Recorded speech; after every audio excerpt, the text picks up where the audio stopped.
Сайн байцгаана үзэгчдээ та бүхэнд орой мэндийг хүргэж байна. Футбол ток нэвтрүүлгийн маань энэ удирлын 35 дахь дугаар үзэгч та бүхэнд хүрэхэд бэлэн болоод байна. За өнөөдрийн дугаарт болвоос энх хоёр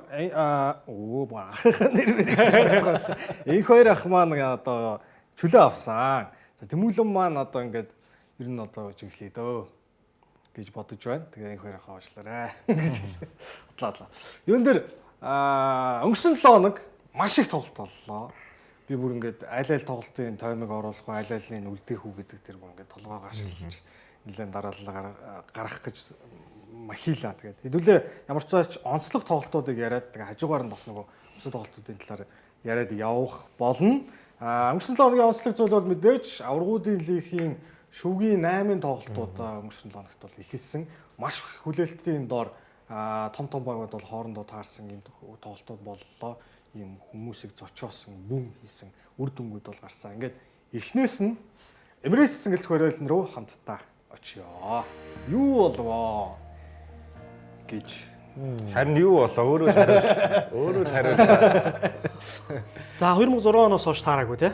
Тэгээ 2006-оос хойш 19 жилийн дараа аваргуудын лигийн одоо хэсгийн шат, хасагддаг шат бүх шатыг оролцуулаад таараг байсан. Бас сонирхол юм тий. Реал 2 тий. Яг Арсенал сүүлийн нэг 10 жил аваргуудын лиг нэлээд өндсөн ч гэсэндээ тэрний өмнө бол байнга ордог л байсан шүү дээ. Реал ч тэгээд англи багуудтай таараад яваад байсан. Арсеналтай таарахгүй. За тоглолтын 30 дахь минутанд Мбаппе нэг боломж алдсан. За ингээ Букайо Сака яг энэ хоёр эхний үеийн төгсгөлд нь 2 3 юм хөндлөлт намжуултууд хийсэн. Тэгээд яг байндаа дусаагүй байсан. За ингээ 2 дуураа ихэлсэн. Тэгээд эхний үе бол хоёр баг бол харьцангуйас тэнцвэртэй тоглолт үзүүлсэн гэхэд бол болно. Харин 2 дугаар 45 минут бол яг их буучтын 45 минут бол байсан. Их буу усан буу хоёрын толоо нөө. Яа, энэ тасар хүчтэй очиж байгаа. Би анзаарах юм бол бөмбөг торонд ойгоо нааша гарч ирж байгаа шүү дээ. Тэр нь Одоо эндээс тий асар хүчтэй очиж байгаа юм бөмбөг. Өйлгорын зогсож байгаа байрлалыг харж байна. Амар зэвүүн зогсож байгаа хөөх тий. Гуртууг яг хаагаад зогсцсон. Бөмбөг хаашаа явж байгаа юм бүү мэд. Яа, энэ иргэл. За энэний дараа Карлосын 97 онд Францын жигшээд нэг бананад гэдэг алдар цохилт хийжсэн зүүрлээд байгаа шүү дээ тий. Саяны иргэлтийг энэ хараа хийд Одоо л нэг Виягийн цохилт харагдчихлаа. тий. Виас нөө нэг Интер цэгж хийжсэн Валенсиад тахтай тий. Интер ялганд байдаг баха тэр. юу 2007 оны аваргуудын лигийн шүмгийн 8 16 жилүү тий. За ингээд нэгтэг болсон. За ингээд дахиад хоёр дахь нь. За энэ 10 хэдэн минут хугацаанд бол Арсенал товтлосоор хагаад энэ жилээ цогцолтыг бол авсан. Болон яа. үнэхээр алга Амар ч гисэн тий. Хаах эцсүүл. Хүрээч чаахгүй с тийм. Райсын цогцолтын дэв сүүлийн 2 жил дасар сайжирлаа. Ялангуяа энэ жил Райсын цогч байгаа нэг тэр хөдөлгөөнгүй бөмбөг тий чөлөө цохол булангийн цохилтууд эдгээр бол дамжуултууд бол асар аюултай болж байгаа. Тэгээд хаалгараа шууд ингэ зөхиодсон ховор байсан л да. Тэгээд энэ тоглолтын дээр бол ингэ зөхт юм аа гэдэг харуулсан. Яа. Бол амар. Энэ бол ч гэсэн гоё гол шүү дээ. Хонос тоглоо зохион байгуулсан Луис Келли, Мерино энэ дэр маш гоё одоо нөгөө нэг тоглогч хүний шилжилт хийсэн гэд болно. Хамгаалагч хажууд байж байгаад бөмбөг дамжуулалтаа өөртөө зай гаргаад өөртөө зай гаргаж нэгдэж байгаа. Энэ бол тэгэл одоо бага наснаас нь заадаг л одоо хичээл шүү дээ. Тэгэхэд болон тэр нэг алхмын зай авчаа. Тэгээд өөрөө сул зайд гараад хаалга зөгч байгаа тий. За ингээд 3 тэг болсон. За энэ төгсгөлт ч яах вэ? Камавинга энийг авсан аваагүй тэгээ дараагийн тоглолт хүнж байсан л дээ тий. Шатчихлаа л дээ тий Камавингаг шатааж штэ. Шатхаас жаргагүй. Тий Камавинга ч тийм юу байдаг штэ. Их тийм дүлийн маягийн тоглолт штэ. Ууралдаг ч хүү баярлдаг ч хүү тэгээд ямар хөрөлгүй тий. За ингээд Арсенал 3 тэгээр очсоо. Гэтэ Куртуа бас сайн хаасан шүү дээ энэ тоглолтод. Мүү Куртуа байгаагүй бол энэ чинь 5 тэг 4 5 тэг бас болно те. Болно. Тэрийг бол үлэн зөвшөөрөх. Ялангуяа 2 дугаар үе бол Арсенал илүү тоглосон яг. Эхний үед бол тэгж айхтар илүүрэх чадаагүй маа гэхэд 2 дугаар үед бол бүр хамаагүй тоглосон. Тэгээд нэг тоглолтын нэг эхний за нэг 10 орчим минутыг харах юм бол бас юу хэлээ шүү. Одоо нөгөө нэг одоо шүгэн 8-д аврагын лигийн шүгэн 8 тоглож байгаа гэсэн тийм нэг тодорхой сэтгэл зүйн одоо тийм хөөрөл нэг талаасаа дарамт Арсеналын тоглогчдод бол зөв яг анзаарчихсан. Одоо ингээд тоглолтын 5 минутанд жишээлбэл булангийн цохилт болоод Букайо Сака хоошоо хизээ тийм дамжуулт өгдөг байла. Тэр дамжуултыг навж яваад тоглолт 2 илүү 3 минут ч. Винисиус Жуниор гарч ирээд хүндлэн дамжуулт гэсэн чинь Салиба тасалдаг шүү. Тэр чинь 2 3 минут. Энэ бол яг нэг тоглолтын дөнгөж эхлэлийн тийм нэг тийм сэтгэлийн одоо хөөрөл мөн бас нэг тийм сэтгэл зүйн одоо тогтворгүй байдлаас ажиглагдчихсэн байхгүй Арсеналын тоглогч. За энэ юу болох бол доо гэж тэгжсэн харин азарч авах үү зөв тоглолтын нэг 10 15 дахь минутаас эхлээд хэмнэлээ болоод эхэлсэн. Тэгээд тоглолт илүү нөгөө нэг юутай Арсенал яг тэр үеэс арай баг зэрэгээс давмгаалах үечлж эхлээд тэгээд 45 минут дуусаад 2 дугаар 45 минутанд бол хизээ зайны юм шиг тоглосон тий. Тэр нэг тийм сэтгэл зүйн юм бас бэн лээ шүү. Тэгэхээр бас хариу тоглолтын дээр сайхан харж ий те. Хариу тоглолтын дээр сэтгэл зүйн бас тэр докторгүй байдал илэрхий юм бол ч бас нөгөө талаасаа Реалаас нөгөө шийдэх тоглогч нар зөндөө байгаа шүү дээ. Тэр бол их сонирхолтой тийм юм болол ажиглагдсан те. Юун дээр тоглолтын үеэр яг нөгөө дараа нь фото зураг нь гарсан л байлаа л та. Нөгөө Жуд Беллингем, Карло Анчелотиг ингээд хажуу талаас заавар зөвлөгөө өгч хахад ийм царай гаргацсан шүү. Одоо энэ чинь Анчелоти хэлж байгаа шүү дээ. Гэхдээ Беллингем хэдий одоо залуу тоглогч бүр ингээд дөнгөж 20 гарч байгаа тоглогч гэлээ. Тасалжуулагчийн шийдвэртэйг яг талбай дээрх одоо заавар зөвлөгөөтэй санал нийлэхгүй байгаа дүр зураг бас ажиглагдаад өнгөрсөн. Тэрийг яах нөгөө сошиалор явж л байгаа юм л та. Та дэс бүгднгээс нь дундаас нь асуухад энэ тоглолтын дээр за Арсенал бол үнэхээр сайн тоглосон. Реалын ерөөсөө байгаа тааз потенциал нь энэ үү? Яг энэ үлрэлийн тухайд та юу гэж бодож байна? Үгүй шүү дээ. Тааз нь бол биш шүү дээ. Энэ тухайд. Тийм яг ингэ сая Арсеналын эсрэг ихний тоглолтод гарсан тэр тоглолтод тэдний хамгийн сайн тоглолтод гэж асууж байгаа үү? Одоо ерөөсөө одоо Арсенал ингээд хойно хамгаалтандаа сайн. Ингээд довтлохоо ингээд за чөлөө цохилтоос 2 гол оруулчлаа. Довтлохоо нь их гоё сая зохион байгуулалтаа явлаа шүү дээ. Хамгаалтанд одоо ерөн тиймэр тоглолт эхлээл ерөөсөө банк таслаад бөмбөг таслаад ингээд хойно оруулахгүй байсан. Тэгээд энэний эсрэг Реал Мадрид тоглоход ерөөсөө л Реалын боломжит авах үр дүн ерөөсөө энэ байв уу эсвэл Реалын үүнээс илүү байх байсан уу гэж байсан. Тэгвэл яг байх ёстой хүртэх ёстой хүртэн л гэж бодож байна. Саяны тоглолтод бол өөрөөсөө ямар байсан. Уг нь тэрний өмнөх шатуудын тоглолт бол Реал ямар гоё байлаа тий. Би бас хэд хэдэн тайлбарт нь орсон. Ялангуяа Ситигийн эсрэг бол Сити юу ч хийж чадаагүй шүү дээ. Хамгаалалт довтлоонд одоо хаалт хүртэл байс. За хаалт ихний тоглолтод байж байгаад хоёр дахь тоглолтод байхгүй байж байгаа хоёр дахь тоглолтод орж ирлээ. Ямар ч тач довтлоо Ситигийн довтлоо хамгаалтыг бүр одоо ницаагаад юу ч хийж чадахгүй хэмжээнд хүргэсэн плей-оффын шатны тоглолт. Дараа нь Атлетико Мадрид.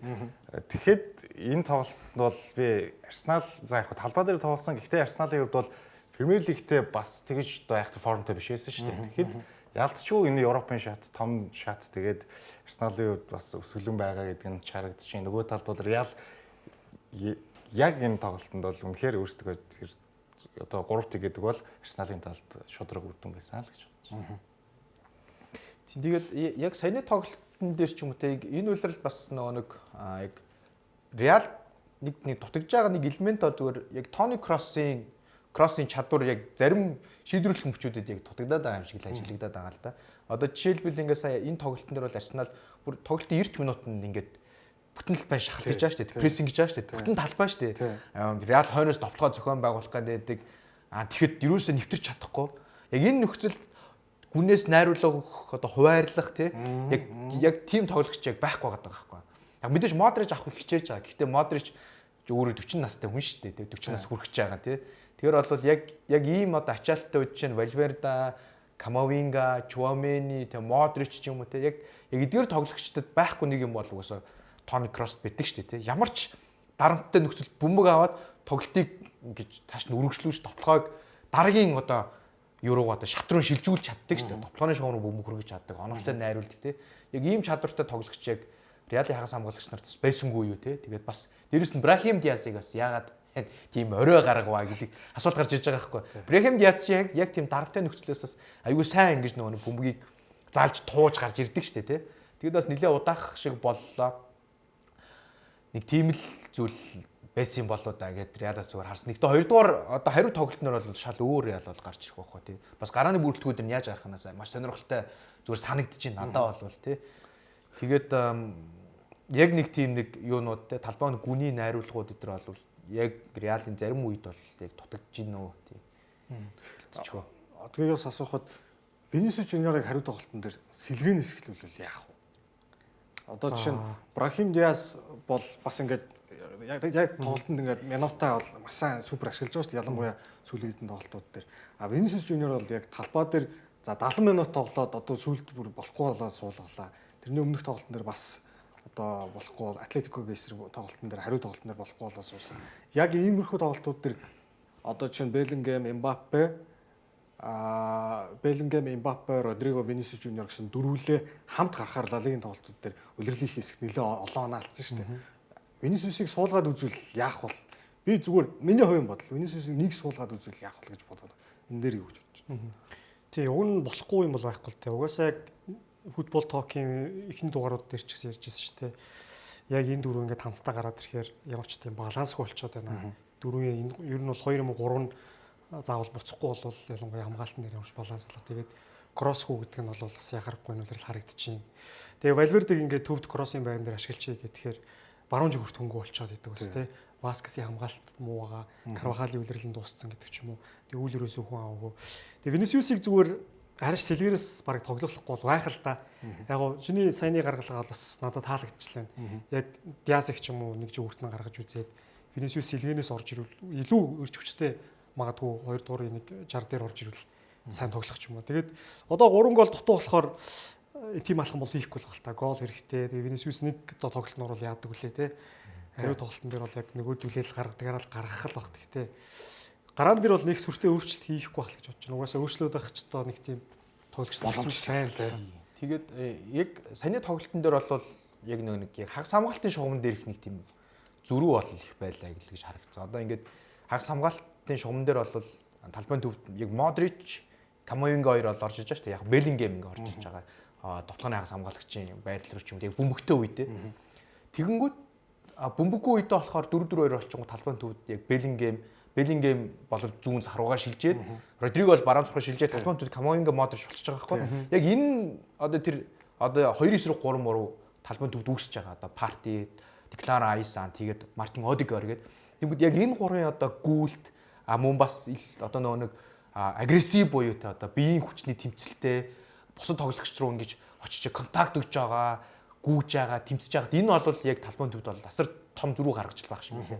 Реалиг нь хагас хамгаалтыг бол бүтэн одоо илүүрхэж тоглож байгаа байхгүй. Бөмбөгтэйч бөмбөггүй үед шиг аль аль нь адилхан. Тэгэхээр яг талбайн төвд бас яаж энэ зөрүүг одоо нэг багасгах вэ гэдэг бол бас нэлээд тийм том одоо толгойн өвчин байж магадгүй бах. Талбайн нүгөөсөө гарч чадахгүй бол угаасаа нэг уртлын бөмбөг очихгүй байгаа даа. Bellingham очихгүй, Mbappe очихгүй тий. Rodrigo очихгүй, Vinicius очихгүй. Тэгтээ тэр бөмбөг очихгод амар аюултай болгож байгаа байхгүй. За ингээ харангууд Bellingham нэг бөмбөг таслаад дамжуултгүй шууд Mbappe гараад ирж байгаа чинь тий. Эсвэл Arsenal 21 дамжуултын алдаа гаргангууд тэр бөмбөг Mbappe ч юм уу Vinicius орчингууд шууд ингээ хаалгаараа чиглэсэн аюултай тоглохоор дуусч байгаа байхгүй. Тэгэхээр тэр довтлооны аюултай тоглогчд руугаа яаж бөмбөг хөрвөх вэ гэдгийг мэдээж талбайн дүүрээ дамжих хэрэгтэй шүү дээ тий. Тэр талбайн дүүрээр дамжих тэр найруулга дээр л одоо нэг тийм бодлого одож орж ирэх байх та тий. Тэрийг давчих юм бол шал өөр бол. Төв дээр нэг хэсэг Camavinga зүүнд гараадсэн шүү дээ. Зүүн захын ордог. Тэгээд Camavinga төв рүү орж ирээд довтлоон дээр ч юм уу тий. Төв рүү орж ирээд бас хүний яриа илүү давг үүсгэжсэн байхгүй. Одоо болохоор өмнөний тоглолтод бол Alaba гарч ирсэн. Гэтэ Alaba бол бас тийм айхтар формтой бол биш байна. Тэгээ Alaba угаасаа төв рүү орж найруулга энэ төр хийхгүй учраас яг Camavinga зүүнд гараад төв рүү ордог тийм хөлбөр бол бас реалд байсан. Гэтэ одоо бол Camavinga байхгүй л тий. За дараагийнхаа мэдээлэл рүү оръё. Энэ бол чөлөө цохилтоос Declan Rice 2 голыг оруулсан аваргуудын лигийн түүхэн дэх 5 дахь тоглогч болж байгаа юм байна. Энэ бол 1992 оноос хойш түүхийг өгүүлж байна. 2000 оны хэсгийн шатанд Ривалдо Барселонад байхдаа Милан эсрэг 2 голыг чөлөө цохилтоос хийж ирсэн. 2009 онд Роналдо ирснийхээ дараа Цюрихийн хаалганд хэсгийн шатанд. За Неймар Paris Saint-Germain байхдаа Зерназиуста Хаким Зиеш уржнан сайхан юм шүү тий. Нөгөө нэг хэсэгт таараад эн чинь нэг олон гол Ононаг хашираад тоглолт. Тэрэнд 2-ыг чөлөө цохилтоос хийж ирсэн бол ингээд Declan Rice 2 голыг чөлөө цохилтоос аврагуудын лигт оруулсан 5 дахь тоглогч хасагдах шатанд оруулсан анхны тоглогч болжээ гэж. Дээрээс нь Declan Rice замналтаа анх удаага чөлөө цохилтоос шууд гол оруулсан. Хэрэгжлийн замналт. Гол оруулж үзээгүй энэ тоглолтын дээр 2-ыг West Ham-д байхдаа Тэгээд Арсеналд ирснээс хойш ингээд нийтдээ 326 агч уу тоглолтоо. цохилт тийм цохилтын дараа гол оруулсан. Тэгээд тэр нь бол одоо аваргуудын лигт хасагдах шатнд Реал Мадрид эсрэг ач холбогдол тэгээд 2 голын үзүүштэй байдал болсон. Ярих юм 2 гол. Тэгээ Арсенал ч өөрсдөө чөлөө цогцолтоос оруулаагүй баг жил мэл болсон гэсэн үү? Удсан байх уу? Жил гарч болсон гэсэн үү? Яг мэдгүй нилээд жил байгаа.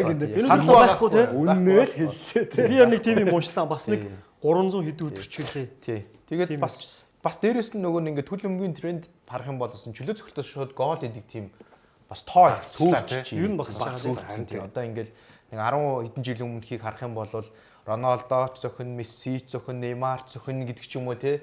За тэгээ жоох урагшлах юм бол Жунино ч зөвхөн одоо Бекхэм ч зөвхөн гээл тий. Тэгээ Роберто Карлос за Зидан ч зөвхөн Фигу ч зөвхөн гол хийдэг байсан гэд тий. Тэгэхээр яг нэг тийм нэг чөлөө цохилтоор ингээд тоглолтыг эргүүлж байгаа тийм юунууд тоонууд бас харьцангуй цөөрцөн л байгаа юм байна л да. Тэгээ нөгөө нэг юу байгаа ч 16 гаднаас одоо хаалгаар цохиж гол оруулж байгаа тоонууд эдгээр ингээд жил ирчихсэн бас буураад байгаа юм байлээ тий. Тэгэхээр нөгөө нэг бас энийгээ дагаад бас яг адилхан байгаад байгаа байхгүй тий. Тэгэхээр одоо бас эргээд ажиллах нь штэ тасгалжуулагч нар гэсэн нөө. Тий. Одоо ингээд чөлөө цогтоос илүү тоглолтын хөв зээг эргүүлэх болцоотой байна гэд тий. Тэгээд бас дээрэс нь нөгөөс юу яагаад байгаа. Одоо ингээд хувь тоглогчийн нөгөө нэг санаачлаг гаргаж ингэж тоглолтыг нөө бас тодорхой хэмжээнд тий хязгаарлаад байгаа байхгүй. Хязгаарлаад эхэлчих гингүүд 16-гийн ойрхон нэг олон тийм зөрчил алдаа гарах тоо буурчаад байгаа. Тэрийгээ дагаад чөлөө цохилтын тоос дагаж буураад оролт гоолын тоо ч гэсэн дагаж буураад байгаа байхгүй. Тэгэхээр бас энэ нөгөө нэг ингээд хүлэмгийн одоо тактикийн хувьсэл хөгжилтөөс тодорхой хэмжээнд холбогдоод байгаа даа. Тэгээд явандаа яах нь харцгаая. Тэгээд заавчлаа. Саяны тоглолтын дараа л нөгөө Райс нэг сонирхолтой юм ярьсан байсан. Ерөөсө цохиё гэж бодоагүйгээд. Яг нөгөө алдаа авчаад Сакаг унаасан шүү дээ. Тэгээд бөмбөн дээр очисон чинь нөгөө явуур хажуу талаас дамжуулт үг гэдэг ингээд заасан юм бэл. Тэгээд тэгсэн чи яг ханыг ингэж харчингуудаа ер нь Сака дээр жаа цохиё. Сака дээр жаа. Сака бас сумлсан юм байл л тий. Цогцоод үз. Чи ирж өөртөө итгэж шууд цох гээд. Тэгээ ингээ хан жоох ингээ хажуу тишээ барилсан. Тэгээ өөдигөр дээрээс ингээ Куртуагийн харах өнцөг тэр бөмбөг хоёр яг голд ингээ зогссон. Куртуа ингээ шагаачаа. Тэгээ яг хоёр тоглогчийг хин зөх гээд байгаа мэддэхгүй тий. Тэрийг гол нь 4-ийн дагуу хийгээд байгаа шүү. Тийм 4-ийн дагуу. Тэгээ өөдигөр ингээ жоохон холдоод өчөж байгаа байхгүй. Тэгээ яг тойрлоо зогсож байгаа. Тэгээ тэр хоёр дахь цогцолтыг бол яг угаасаа цохиё гэж бодсон л тэгжлээ л дээ. Тэгээ Райс энэ чөлөө цохилтын миний санахаар Арсенал ирсэн ихний үлрэлтээ бол чөлөө цохилт байтугай болон цогтгүй байсан бол өнгөрсөн үлрэлийн дундаас ингээд болон цохиж эхэлсэн. Чөлөө цохилтын баг идэх сонголт байсан. 3-4 дахь сонголт байсан бол эхний сонголт нь өөдигөө өсөн шүү дээ. Дараа нь Сака цогтгүй байсан бол тэр хоёр л ер нь бөмбөн дээр очдөг байсан чи одоо Райс ингээд очдөг болсон. Одоо баг ингээд бүтээхний сонголт нь болчихлоо шүү дээ. Баана тий. Тэгээд яг нэг сүүлийн нэг жил дараагийн хугацаанд яг цохилтын техник шал өөр төвшөнд л очлоо гэж одоо харагдал байна л да. Энэ үлрэл эхлээд гайхаадсан байхгүй. Булан ингээл зохиод ихэлсэн байхгүй. Одоо Райс нь өндөр үйжиж энэ болон дээр очих хамар гэдэг юм бол гээл те. Тэгэнгүүт ялтгэл дээр өөр л үт юм байна л да. Сайжирсан байгаа. Нэг хүний за энэ тоглолтоос дуусгах гэхдээ нэг хүний жиргээ харсан чинь яг ингээд цаг магийн гүйлгээд ингээд харсан чинь тоглолтын өмнө тоглолт эхлэхээс 30 минутын өмнө 30 бишээ нэг 20 минутын өмнө нэг хүний жиргээ энэ Declan Rice ч бэлтгэл дээр чөлөө цохилдог гэсэн. Хуухалж штт. Халаалтан дээр. Халаалтан дээр. Тэгээд нэг жирэгцээс. Тэгснэ тоглолтын дээр хоёрыг хийчих гэж. За дараагийн тоглолт. За Bayern Inter. Энэ нэг ойтой давхарцч махарцсан гэсэн тоглолт байх шиг байсан уу да тий. Bayern-д бүх нэг томчууд ирээд нөгөө Bayern-ы 125 жил явж байгаа байх шүү. Тэрнээс хүрээнтэх ос ойрхон тоглолт. 1900 он болов уу? Тий. 125. Тэгжил нэг юм харсан санагдаад байна. За тэгээд ингээд Bayern бол бас яасан. Энд дэр энэ Жамал гимтэлтэйсэн билүү? Гимтэлтэй өмөрч төрөх гимтэлцээ. Тийм үү. Жамал байхгүйс учраас оронд нь Жамалын байран дээр гэрээ рүү гарч тоглосон. Тэг гэрээ рүү дээрээс олон амиас гарсан. Яг нөгөө 11 дээр яг заавал гэрээ рүү гаргасан юм бол гэдэг нь их сонир. Мюллер яалаа энэ дэр чаа. Мюллер сэлгээр орж ирээ. Мюллер шууд гараанд хийж үзүүл яах байсан юм бол та. За энэ дээр бол хийцэн газар шүү дээ тий. Хаалганы шон доолоогоо явж байгаа. Энэ Интерийн тоглооны чанар гэдэг амар элээ. Өмнөхөө орж ирэнгүүт нил аюул. Гадраар зогсож байгаа шүү дээ. Энэ супер гол. Амар. Ийм улаан бишээ цэнхэр хар өмсгөлтэй лавтар бол бас аюул үү. Энэ асуудал шатанд ер нь гоё. Бүх тоглолт нь л гоё болоо. Интер Милан тэгээд ч бас 3 жил доктортой ингэж амжилттай тоглож байгаа тий. Энэ үлрэлт юм дуулгаж магадгүй. Хойноос нь харуул бүр гоё систем зөвхөлтэй. Энэ Маркус Төрийн бас амар мэдэрч байгаа. Тас. Пүг. Баяр болж байгаа ш хамгаалагч. Яг уу бас бэртлийн асуудал айгүй их үлээ. Энэ дээр Эрик Дайер гарч байгаагаас ингээл зүрүү гарч илээ. Бамикано байхгүй, Нойер байхгүй, Алфонсо Дэвис байхгүй. Хаалгач 64 хамгаалагчийн ингээд талаас илүү. Жамал байхгүй тий. Жамал байхгүй. За тэгээ тоглолтын 85 дахь минут. За энэ ч нэр Яг Баер нийл гол доо. Мюллер гол доо нэрэ. Томс Мюллер. Сүүлийн үеэр харшаа яг тэгж Зүгээр дүнгэж орж ирээдгүй болчихсон юм тий. Тэгээд хин бэлгүй байх нэг энэ тоглолтыг тайлбарласан тий. Яг л нөгөө нэг одоо нөгөө нэг Мюллерийн голыг хийлээ гэж одоо хэлжсэн. Чөтгөр Мюллер гэсэн тий. Байх газараа байж идэг гэдэг тий.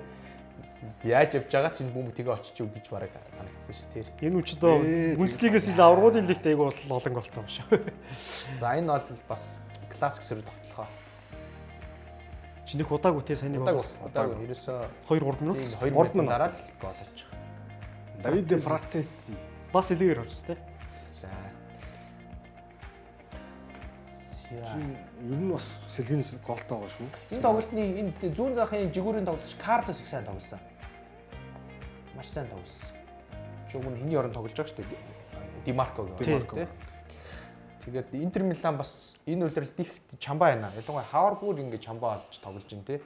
Үр дүнгээ бол хангалттай авч чадчихээн. Тэгээд өнгөрсөн жил бол бас яг оргил формда байсан шүү дээ. Тэгэхээр Атлетико Мадридэд л Атлетико тийм Мадрид дулцсан болохоос тийм цааш явахаар л байсан. Энэ жил бол тэгээд маш одоо нэг тоглож гин. Тэгээд ямар ч байсан эхний одоо шүгийн хагас ширүү ороход бас ойртчлаа. Гэхдээ чинь ганцхан мөвний зүрхтэй учраас болоогүй л тийм. Интер ч нөгөө тоглохоо сайн багууд эсрэг ер нь сайн хамгаалаад байдаг шүү дээ. А тэнгуут нөдөл нөгөө Атлетико дээр Яг адилхан баг гараад ирэнгүүт Атлетико нь манах товтлохгүй шүү дээ гэсэн чи яхаа мэдгүй хэлсэн. Тэгээд танилцгүй. Яхаа мэдгүй. Тэгээд бас угаасан л да өнгөрсөн жил тийм. Өөрсдөөс угаагаад байсан тэгээд. Энэ үлрэл ерөөсөө Манчестер Сити аврагуудын лигт одоо Сити ч плей-офф тасагдсан шүү дээ. Сити аль 10 удаа шонгонсон гэх юм. Энэ үлрэл үү? Энэ үлрэл аврагуудын лиг. Тэгээ сая Байернаас Харри Кейн 9 дэх шонг онж өгөөд ингээд гой боломжийг алдсан байна. Лаутаро Мартинесийн энэ үлрэлийн аврагуудын лигийн 7 дахь гол байлаа. Самуэль Ето 11 төрүүлгийнх нь дараа жил 11 онд 10-аас 11 онд 8 гол хийжсэн. Тэрнээс хойш ерөөсөө ийм олон голыг Интерийн тоглогч бол бүртгүүлж байгаагүй юм байна. За тэрнээс урагшаа хөөх аваас 2005 онд Адриано 7 гол хийсэн. Дахиад урагшаа хөвөл 2003 онд Эрнан Креспо 9 голыг хийжсэн гэх мэтлэн Интертэй тий. холбоотой үзүүлэлтүүд бол байна.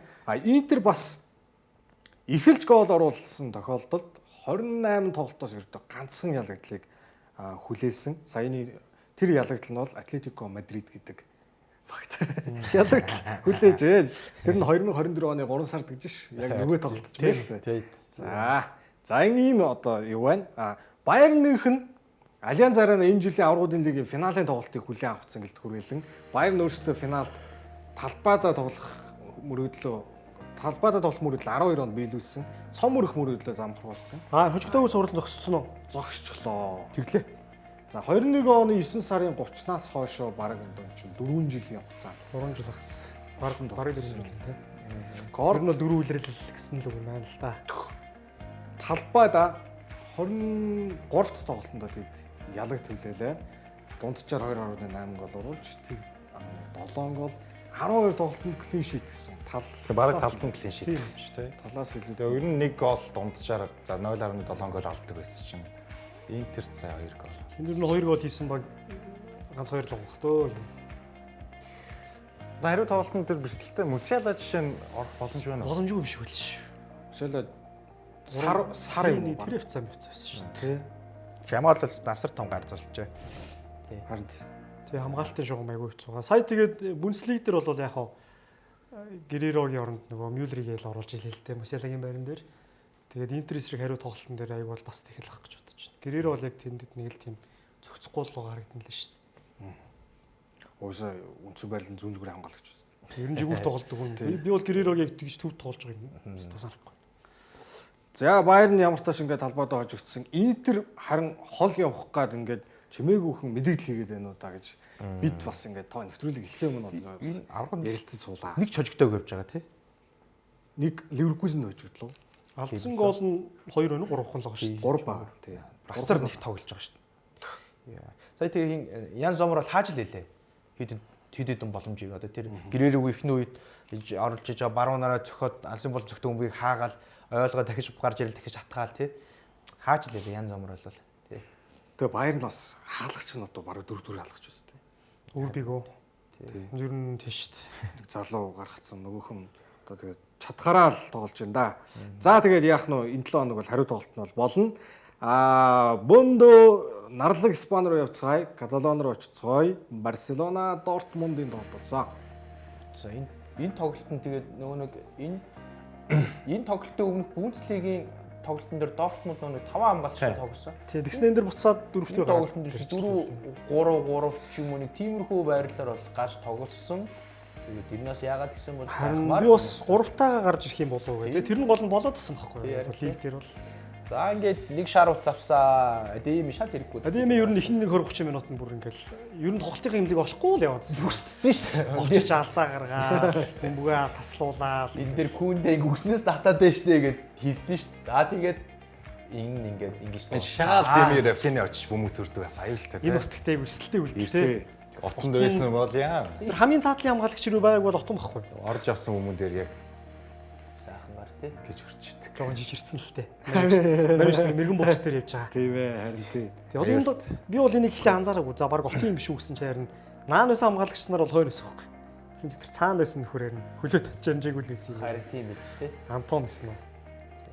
За ингээд энэ Граси ихний үед сивил хийчихэр юм байсан шүү. энэний өмнө зүрдэг шүү дээ. Тэр нь орж ирсэн. Граси ер нь бол боломж их хэлсэн угаас. Баг 5 дээрээс нэг зогсон шүү дээ. Тий зүрдсэн шүү дээ.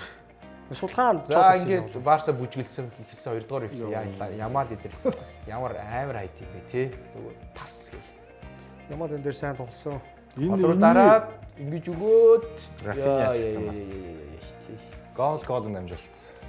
За одоо ингээд үргэлжилнэ одоо юм уу тий. Барсагийн тоглох. Энэ дээр алдна. Шомон байна.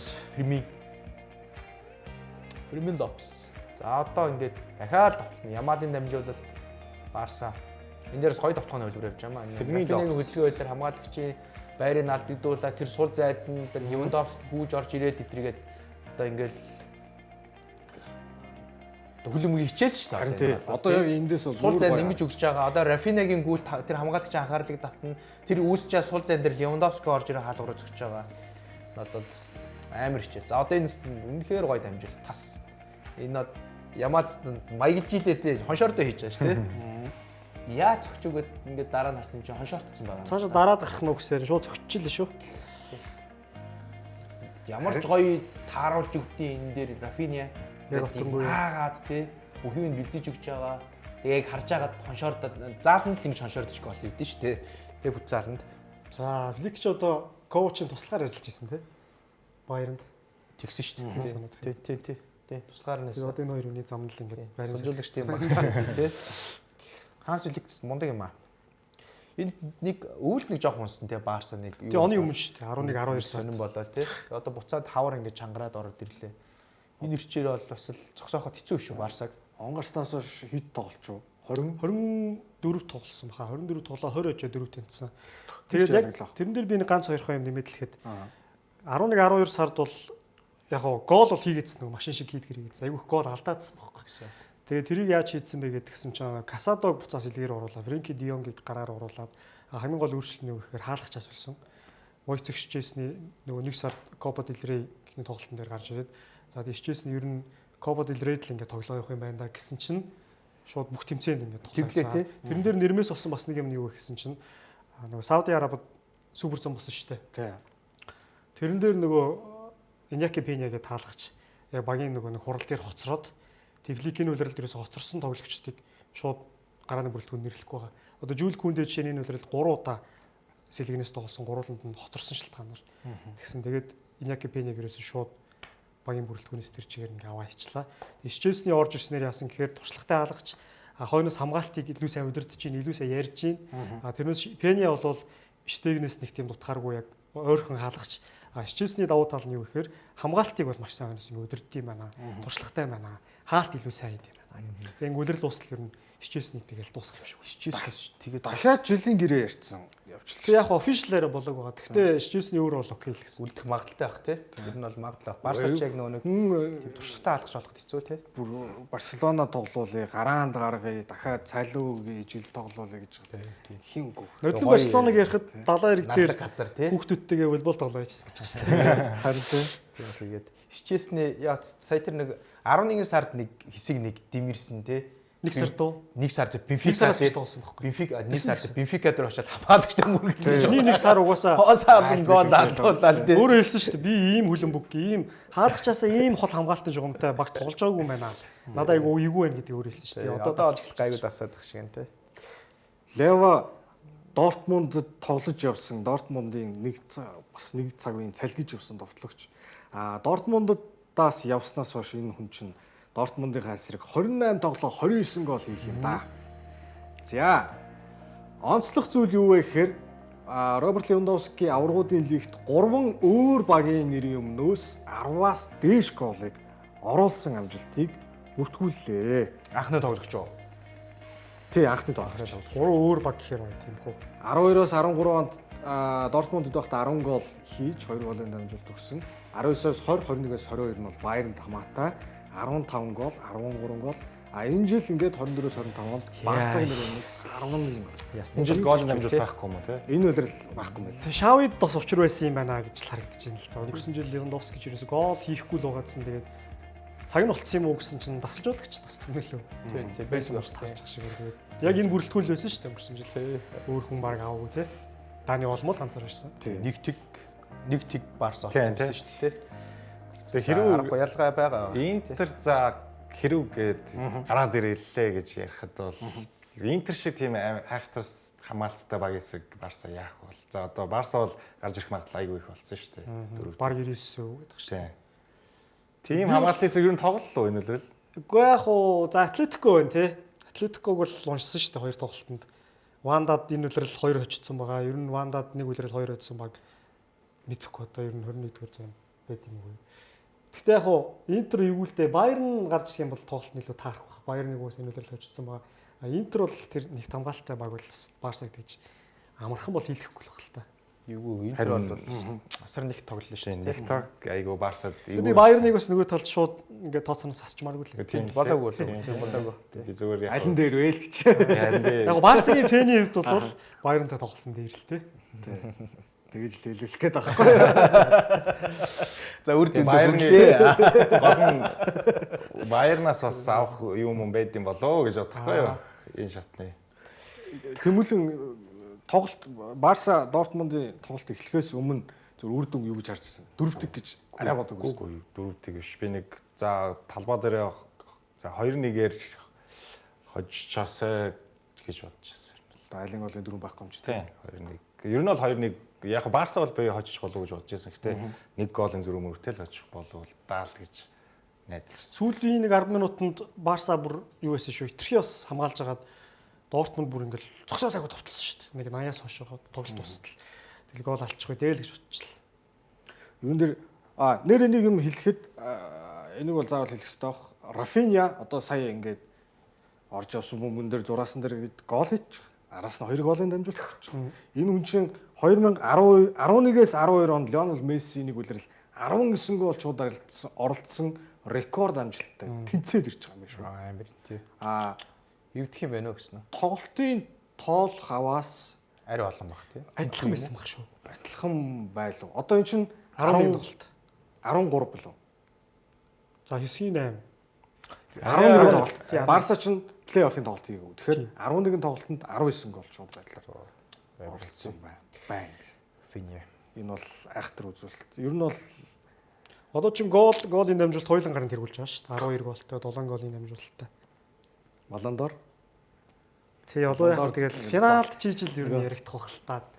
Наа хасагд бол бас барьцгүй шүү дээ. Тийм Лалиг аврагуудын лигтээ дээшэл Лалиг аваад аврагуудын лигтээ финал ч юм уу эсвэл аврах ч юм уу тэгвэл. Одоо ч арай л эртэн тий. Тонглог таймер дээр хонгор нэг орон дээр ингээ хөвтсөн ингээд бодоод хэсэг байж идэг шүү дээ. Рафиня яг тэгээ байж байгаа гэж бодож байна. За, юуны энэ 7 хоногийн хариу тоглолтуудын хуваарийг хамтдаа харъя. За аль аль тоглолтууд нь эхлээд болох вэ гэдэг хуваар. За өнөө шин үстэй шууд. Өнөө шин Астон Вилла Paris Saint-Germain. За Астон Вилла яах вэ? Барент байгаа юу? Хэцүү дээ. Зүү харагдж илээ. PSG-ийн тоглолт үнэхээр гоё байл. Тэр PSG-ийн 3 гол тэгт бас амар 3 гол. Амар 3 гол. Райсл дарагдсан болохоос саяны төргийн энэ 3 гол. Тэг Кварацхелиагийн гол бүр Бичээгийн гол болол. Дүвэгийн гол ч гэсэн бас. Дүвэгийн гол ч гэсэн мундаг тий. Мундаг гол тий. Ноно Мендиш бас голцсон. Дүүгээ тэнд тесрээд дуруулал байгааднаас. Мендишийн юм бас тэр даралт маяг шүү. Тэр Ноно Мендишийн гол 2 дээр юм 2 дээр орсон шүү дээ. Ороогүй бол 2-1 гэдэг чинь бас Боломжтой. Вилла талбай дээр Вилла паркта арай өөр. Манай эмэр бол нэг тэгэр өжөө пенальт өгч магадгүй байхгүй. 3-1 гэдэг бол бас хэцүү. Тэгээ гол нь PSG-ийн нөгөө Самалтын гурвалчин айхтар байсан хിവэрэл байгаа. Астон Вилла ер нь давтлагад хэцүү байлээ. Яа, гэхдээ юу болол Парис шиг тийм олон тал давтлагатай баг байхгүй шүү. Яа, амар эле. Авсан хүн болгоно нь одоо хамгаалагч гэсэн алиг нь алдуулчихлаа. Димбэлээ, Квича, тэгэл Дизарайдиу тий. Амар эле Барс бол. Тэгээ Баркола гараад ирчихсэн тий. Сэлгээр Баркола гарч. Амар эле. Голны гуравчин гурвуулаад довтлоон дээр зүүн баруун гэхгүй Дураараа тоглож байгаа шүү. тий хөлбөрт захирагдахгүй тоглоод байгаа. Хамгаалагчд бол үнэхээр ийм гайхаар. Чи энийг аавна гэв би энийг авч штэ гэдэг баг Ийм итгэл хүн зөлөгдсөн үү? Тий. Хамгаалагч нарын хувьд бол Амар их. хар дарсан зүгд байгаа хөө. Paris Saint-Germain бас яг уу орхичлоо. Гэхдээ мэдээж дараагийн дугаар дээр яасан. Ийм баг тэгэд яаж аваад энэ ч одоо плей-оффор гарч ирлээ. тийш үү. Арай гэж орж ирсэн. Мараа гэж орж 20 гэдээр орлоо чи. 23-аар орсон. Тэгсэн баг. Спортингийг доороо яж байгаа 23-аар орсон. Тэгээ бас Дембеле айгүй их нөлөөлж байна тий. Дембеле форм бас таараа байж байгаад яг Он гараад алсан. он гараад чухал үед тэгээ плей-оффын шатнатанд бол салаад. Намарж байгаа яг нэг баг болж арай амжиг үлээсэн юм байлгүй дээ бодвол одоо. Одоо өдөр чинь ингээд Ситиг хожицсон, Ливерпулийг хожицсон, Астон Виллаг хожицсон. Энэ үлрэл Английн 3 багийг аврагуудын лигийн уран Paris Saint-Germain Гараад ирвэл Английн баг байх магадлал байна. байна. Бага. За, Европа лиг конференц лигийн шүгийн 8-ын эхний тоглолтууд юу болов? Бодоглимт гэдэг баг сюрприз өрж Лациог талбайдаа 2-1 харьцсан. Үгүй байсан тий. Энэ ер нь их Ромын тэр уржнын цаажил билүү нэг Ромаг дөрөвлөгддөг. Тийм шүү дээ. Ромын 2 багийг бол ингээд талбай дээр авчирч чад хоёул ингээд хожчихлоо. За Франкфурт Тоттенхэм бол Тоттенхэм яг ингээд нөгөө нөхөрийнхөө хэлдгэр Зевс үгүйдээ хоёр шиг юм. Сая тэгтээ Лондонд тоссон тий. Тэгсэн доод Тэгсэн одоо яг энэ байрлалаараа Франкфурт талбайдаа Тийм сая хамаг хүмүүсээ л амраан л шүү дээ. Лиг дээр. 1-1 харьцаатай бол ихний тоглолт бол тэнцээгээр өндөрсөн байна. За хоцсон багууд нь хоорондоо таарнаа шүгийн 4-т. За нөгөө хэсгийг нөгөө талын хамтдаа харъя. Bilbao Rangers энэ бас сонирн болцсон шүү. Тэгөө. Тэг. Bilbao Рейнжерсын талбай дээр тэнцсэн тий. тий. Хариу тоглолт дээр Bilbao аваа иччих байлгүй дээ. Bilbao финал болно. Тэр Лионы талбай дээр Юнайтед очоод уг нь 2-1-ээр хожиж гоод эсэж чи манаа хүн байхгүй. Энэ хариу тоглолтоо жоохон нээлттэй. Гэхдээ яг дээ Манчестер одоо ийм Лионыг хожих байлгүй дээ. Тий. Энэ тоглолтын дээр Онана сая нэг лидерээ тоглоогүй шүү дээ. Тий. Баян дээр гарч ирээд. Тэгээд Аморын болохоор тоглолтын өмнө яасан юу л хичээлээ. Ер нь бол огт тоглохгүй гэж хэлээгүй. Тэгэхээр Онанаг зүгээр ингээд нэг хэсэг сайхан анхаарлаа төвлөрүүлээд Тэгээ шүүмжлээс гадуур сайхан ингээд сэтгэл санаагаа ингээд төвлөрүүлээд байж игээд хэлсэн юм шиг байл. Тийм. Рейнжерс бас чанга байлээ энэ ч бас. Билбаотой хариу тоглолтоос юу ч болж магадгүй шүү. Энэ тоглолтын өмнө Онана өөрөө жоохон илүү дутуу юм ярьчихсан байсан. Юу гэсэн. Тэр нь хараагүй юм. Үгүй. Өө Манчестер Юнайтед яг юугаа идэвчээ таваа гайхуулах юм бол юу Лион цаашаа. Рэжилсэн юм. Лионыг бол ханко даваад гарчихна. Лион байтугай бол хожоод гарчихна. Амнаас авчихсан юм шиг. Харин тэжсэн учраас бүр шүмжлэл нь бүр Лионд байгаа Матич зөрүүлээд чи одоо Манчестер Юнайтедийн түүхэнд хамгийн статистик ярьсан ч тоо баримтаар нотолсон ч чи бол хамгийн адгийн хаалгач байж байгаа. Юу яриад байгаа ингээд Матич тэгж хэлсэн байлгүй. Яг энийг Google дээр хайсан ч бол яг л тэгж хэлсэн. Монгол хэлний хөрвүүлэх аваас. хариу тоглолтоос яаж явах юм бол сонирхолтой шүү тий. Сонирхолтой. Яг талбайд ал юм да. Тийм. Лион болоод бас сул байгаа шүү. тийм сууг нь сул байгаа. Тий, сул байгаа шүү тий. Сүүлийн хоёр үлрэлт хамгийн их голын алдаа гаргасан алгач байгаа юм л шүү дээ. Оноо юу? Тийм бахав. 12 илүү. Тийм ямар шат тэр Хаким Зишин тэр нөгөө нэг Тийм. нэг сонин хоёрыг бол алддаг шүү тий. За конференцийг угсруулж хараад тэгээ хэдүүл ихнээсээ зөвсөрлүүлээ да. Битис Яглония Польшийн ургуудыг 2-2 хоцсон ер нь бол Хожигчтой баг үднэ. Тийм байл. Энтлийн хоёр бол ингээ гаргачих байлгүй доо тий. Битис Фиорентина гэсэн зургийг Яа энэ хоёр байхтар юм болох байхаа яг хагашаа таарахад бол амар тоглолт болно. Битис Фиорентина хоёр бол Антони ч нөгөө царайгаа гаргалаараа. юу Антонитой Битис чинь амар байгаа. шүдээ хүртэл зөвсгөлцөн гэдэг шиг. Нөгөө царай л надад бүр харагдаад байна. Эсвэл грилш тимсээр гаргацсан л шүү. Уралцлаа хотод болно тий финалын тоглолт. Польшд болно. За 2-1 гэсэн үр дүнгээр Фиорентина ингээд дахиад финал руу гарч ирэх боломжтой бол харагдаж байна. Нөгөө талд Челси Лиги Варшавыг талбайд нь 3-1 Энэ баг 2 дугаарыг тоглоод 2-3 зэрэгцэл шүү дээ. За энэ ч аргагүй тий. Эхний хагасдагтай гол дөгөө те. Тэгж байгаа 2 дугаар Үгүй авсан. Юргард Рапид Вен 2 тоглосон. Вен дахиад ч 2 дугаар багаараа тоглосоор байгаад финал руу гарч ирэх Оо юм тий. яг үннийг хэлэхэд Арайчтай мэрлэг штэ. Челси дэшээр явахгүй байна. за Rapid Wien гэдэг нэг аврагын лигт хэсэг ордог байсан. Тагч болсон. Баг цаад Тий. одоо Европын тэмцээнд орж ирж байгаа байна. За ингээд конференц лиг шүгний 8-ын хариу тоглолтууд бас энэ 7 хоногт болон тэрний хуваарийг бүр 3 дугаар хэсгийнхээ төгсгөлд хэдүүлээ. Харъя. Аврагын лигийн хуваар бол хэдүүлээ харчихсан. Нэвтрүүлгийн ерөнхий ивент тэтгэгчээр сайн сайхныг санхүүжүүлэх нурайтай Голланд банк нэвтрүүлгийн алтан ивент тэтгэгчээр өөрийн барыг сэрвэ Tiger брэнд ажиллаж байгаад болох датан хэсэг хугацаанд завсарлаад орж ирэхдээ Английн Премьер Лигийн энэ 7 хоногийн тоглолтуудын мэдээллээр уулзуулна.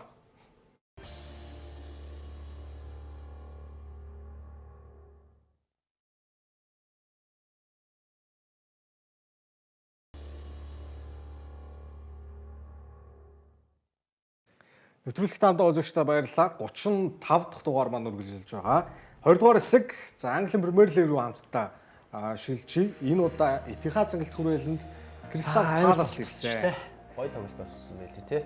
Энэ ихний үед Ситигийнх угаасаа нэг унжигар тогсон. Энэ одоо хамгаалт яаж байгаа? Зябэрчээзээ тоноо ярьцаг нэгдэг болсон. Палас харин ер нь жоохон Ситид Эвгүй байд шүү дээ. Ямарч багт юу вэ? Гол нь Этихадд ирээд Палас чинь 2-2, 3-2. Ялангуяа энэ хаврын Палас бол барьцгүй те. Өнгөрсөн өдрөөс үлийн тойрогт яасныг санаж байгаа сте сэмглээ. Астон Виллаг Хэргсэн шүү дээ. ингэдэг үү? За ингээ 20 минутын дотор 2 гол хийцэн. Харин Ричардс игээд. юу яасан тий? Яа. Ди Бройн юм. Эд үеийн Ди Бройныг энэ дээр бол харсан шүү. Харин тий. Яа энэ яаж яа тэр хоёрыг Ди Бройныг онцолсон байгаа. Хэвээ дахиад тоймоо дуусчих. Энэ тоглолтыг өөрчилсөн нь ер нь бол Ди Бройн. Хаалт байхгүй болохоор Ди Бройныг хурамч 9 дээр гарч идэх шиг байна. Энэ Ди Бройн Ситиг орхоо мэдгдсэн шүү дээ. Тэрийг бол ярьсан баг тий. Тэгсэн. Ингээд 3 тиг болох боломжтой байсан гэж. Яг анх удаа хасатмаач болсон технологи Энэ шээ. 7 хоног яг үнэ. Тийм шүү дээ. Яг энэ анх удаагийн тохиолдол нь болсон. Амар байлээ тий. Нэг удахгүй. Тийм маш хурд хугацаанд угаасаа 63 секундыг 32 секунд болоод 2 дахин баг хугацаанд шийдвэрээ гаргах боломжтой. Харахад бол отон нэлээд биетэй л харагдчихсан тоглолт тий. За энэ зохилт. За ингээд тоглолт иргэцэн л тий. Ингээд тоглолт иргэцэн. Дэ Бройн нам зөксөн. Энэ хаалт малт энийг сонь тий. Хаагуурнч бөмбөг гараа иргэцэн юм байна. Хаалагч бол хөдөлж чадсан шүү дээ. Миний шүжигэл зогсож шүү дээ чи. За ингээд Ди Бройн дахиад өгсөн, зөрсөн, Мармуш нэмсэн. Мармуш ч тэгээд айлын талбад ерөөсөө голтохгүй нэ. Этихадад игээл яваад байгаа юм билий. тий. 6 дахь нь гэсэн. Мармуш голтой л доо. Голтой. Өө чи амар хоров дээр ээ уулна. Тий. За 2 дугаар ихсэн. Дүнгэж 2 дугаар дүнгэж ихлэ удааг байхад Коч. хийсэн. Коч чинь яг хийдэг зай. Ди Бройны оролцоогүй голч Яг энэ торгуулалбан гадаа хагас тойргоос. Тий. Байнга зөвхөн. Тий яг эндээс яг л цайны газар нь бөмбөг. Тий. Коч чинь За энэнийг одоо юу гэж тайлбарлах вэ? амар дамжуулт өгсөн. За энэ удирдлийн 4 дахь голын дамжуулалтаа өгсөн. Ингээ рекордчтэй нэг Нэг үлрэл 3 рекорд гол болчихсон. амжуулт. 3 рекорд болчихлоо тий. Энд чинь нөгөө юун дээр Хааландад нэг хитэд хайсан шүү дээ тий. Одоо юунд нөгөө Хааланд юу Брайтон гол хийхэд Брентфордд гол хийж мэхэд бол яг ингэж л хайцсан. Мартин Өдигорт ассистараа тэнцсэн. Макалистертэй бас тэнцсэн. Гэтэ амар. Эдэрсний зүг бол мундаг. Боддоо хаалгач хүн. 4 Нэг үлрэл дөө. Нэг үлрэл. Тий. Тэлээ бодъё. Нас гоё аргатай чинь нөгөө нэг Сити урт тоглохгүйгээ бодож явахт нь асар оновчтой урт дамжуулт өгöd байгаа байхгүй тийм. Тэр бол бас Тэг яг нэг тийм хөөр хүний нам алсын дамжуулт тийм. амар очиж байгаа тэр хүмүүнд яг унаад тий Пепин л одоо бодож авсан нэг тоглооны хөлбөрүүд нэг нь шүү дээ одоо шахалцтаас гарах тий. Хоёрдугаар хожигдоод эвгүүтгэндээ гэсэн чинь буцаагаад байхгүй 5-ыг хийсэн. 5-ыг хийсэн. Сити ер нь хизээч сүүлд 5-ыг хийсэн. Тийм энэ тоглолт ер нь харсан чинь Ситигийн бас миний бодлоор бол ялч нөгөө шинэ нэр үеийн л эхэлж байгаа байна гэдэг. Залууч аа, яг. Тийм 3 Оскар Боб ирсэн юм л шүү дээ. тийм Оскар Бобын сэлгээнд байсан. Тэгээд орж ирлээ. Тийм, Тэгээд 8. O'Reilly гарсан, Маккати Маккати гарсан, Рико Льюис гарсан. 3 академийн залуучууд шууд гараанд гарсан. Тэгээд ялцчгүй нөгөө цус хэлбэлт энэ багт ямар хэрэгтэй байсан бэ гэдэг нь энэ тоглолтоос харагдсан болов гэж. Тэгээд 11-ийн тоглогчийн 3 одоо академийн тоглогчтой. Дээрэс нь KDB бол ялцчгүй нөгөө 10 номерын байрал дээр тоглол илүү чөлөөтэй. Ард нь Ника Гонзалес коуч хоёр яг толгор дээр үлдээд тэгээд урдаа бол Kevin De Bruyne яг нөгөө өөрийнхөө тоглолтыг гарах боломжтой үедээ бол одоо ч стил классик хеврэ шүү гэдгээд гоё харуулсан да. амар. Жоо хаазсан байгаа хэдүүлээ Kevin De Bruyne-с дөрөв орно. Kevin De Bruyne бүр ингээд хайлайтыг бэлтжсэн байгаа. Ер нь бол энэ тоглолтын дээр Crystal Palace ихний 2 голыг оруулсан.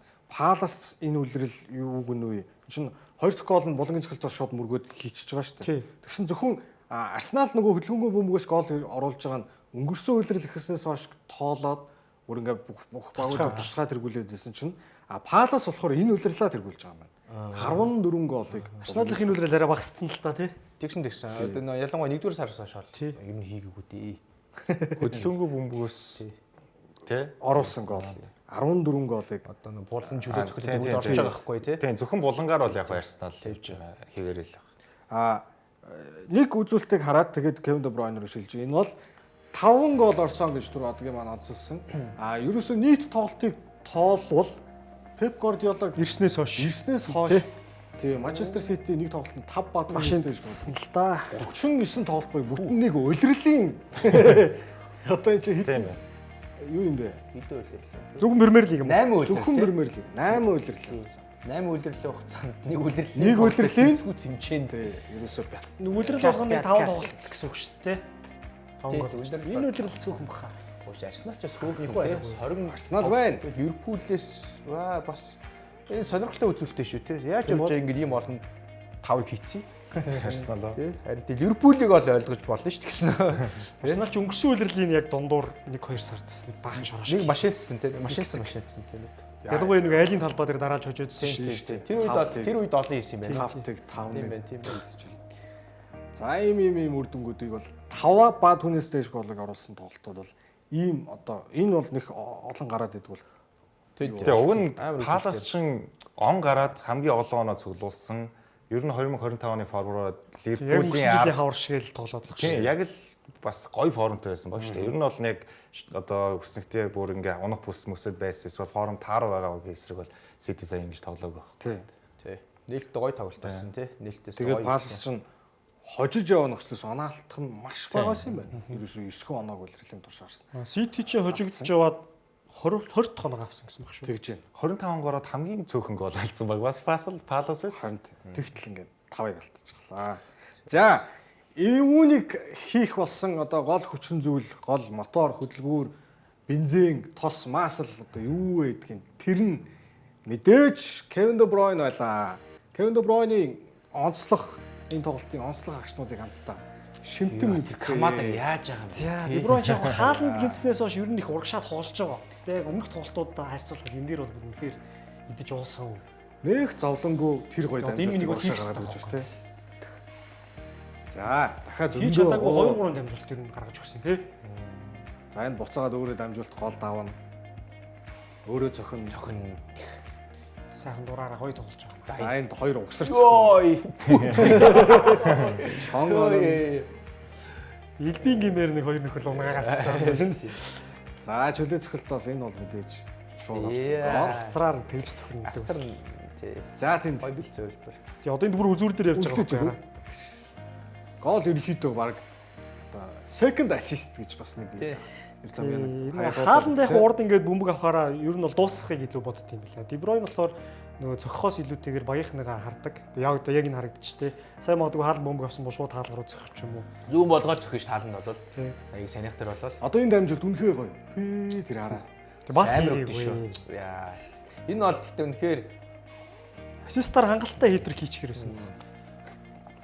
За Кевин Де Бройн ийм мэдээлэл хийснээс хойш гахна тоглолт нь лөө. Үгүй хоёр тоглолт. Манчестер дээр бид орлоо. Тийм шүү дээ. Тэр нэг унтаа тоглолт тий. Тэг тэг. Кевин Де Бройны нөлөө энэ үйлрэл Премьер Лигт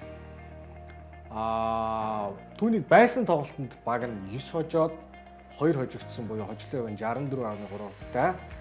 Түүнийг эзгүй байсан оролцоогүй тоглолтууд дээр хожлоо 38.1 амар нөлөө шүү тий. Де Бройн Родри хоёрын ингээд хамт байхгүй гэсэн юм бас амар нөлөө. Тийм үзүүлэлт юмсан. Тэгэх юм бол тэр ч одоо бүр тэнгэр газар байлаа. Дараа үлрэлийн Де Бройныг л олох ажилтай байгаа юм да. Тий. За тэгээд Де Бройн 100 явах нь Гюндован, Силва гээд одоо сая Тэмүүлэн байн түрүүн гоё өнцөг ирсэн ингээд залуу тоглогч нар их ашиглаж байна. Тэгээд одоо сая жишээ нь Сэлгийн дөнгөж 21-т Савиньо байж байгаа, Оскар Боб орж ирж байгаа. Хусанов бас Сэлгэнд байж байгаа. Дандаа ингээд 20 21 22-т Орайли Макати тий. Нөгөө Бразил байгаа шүү дээ.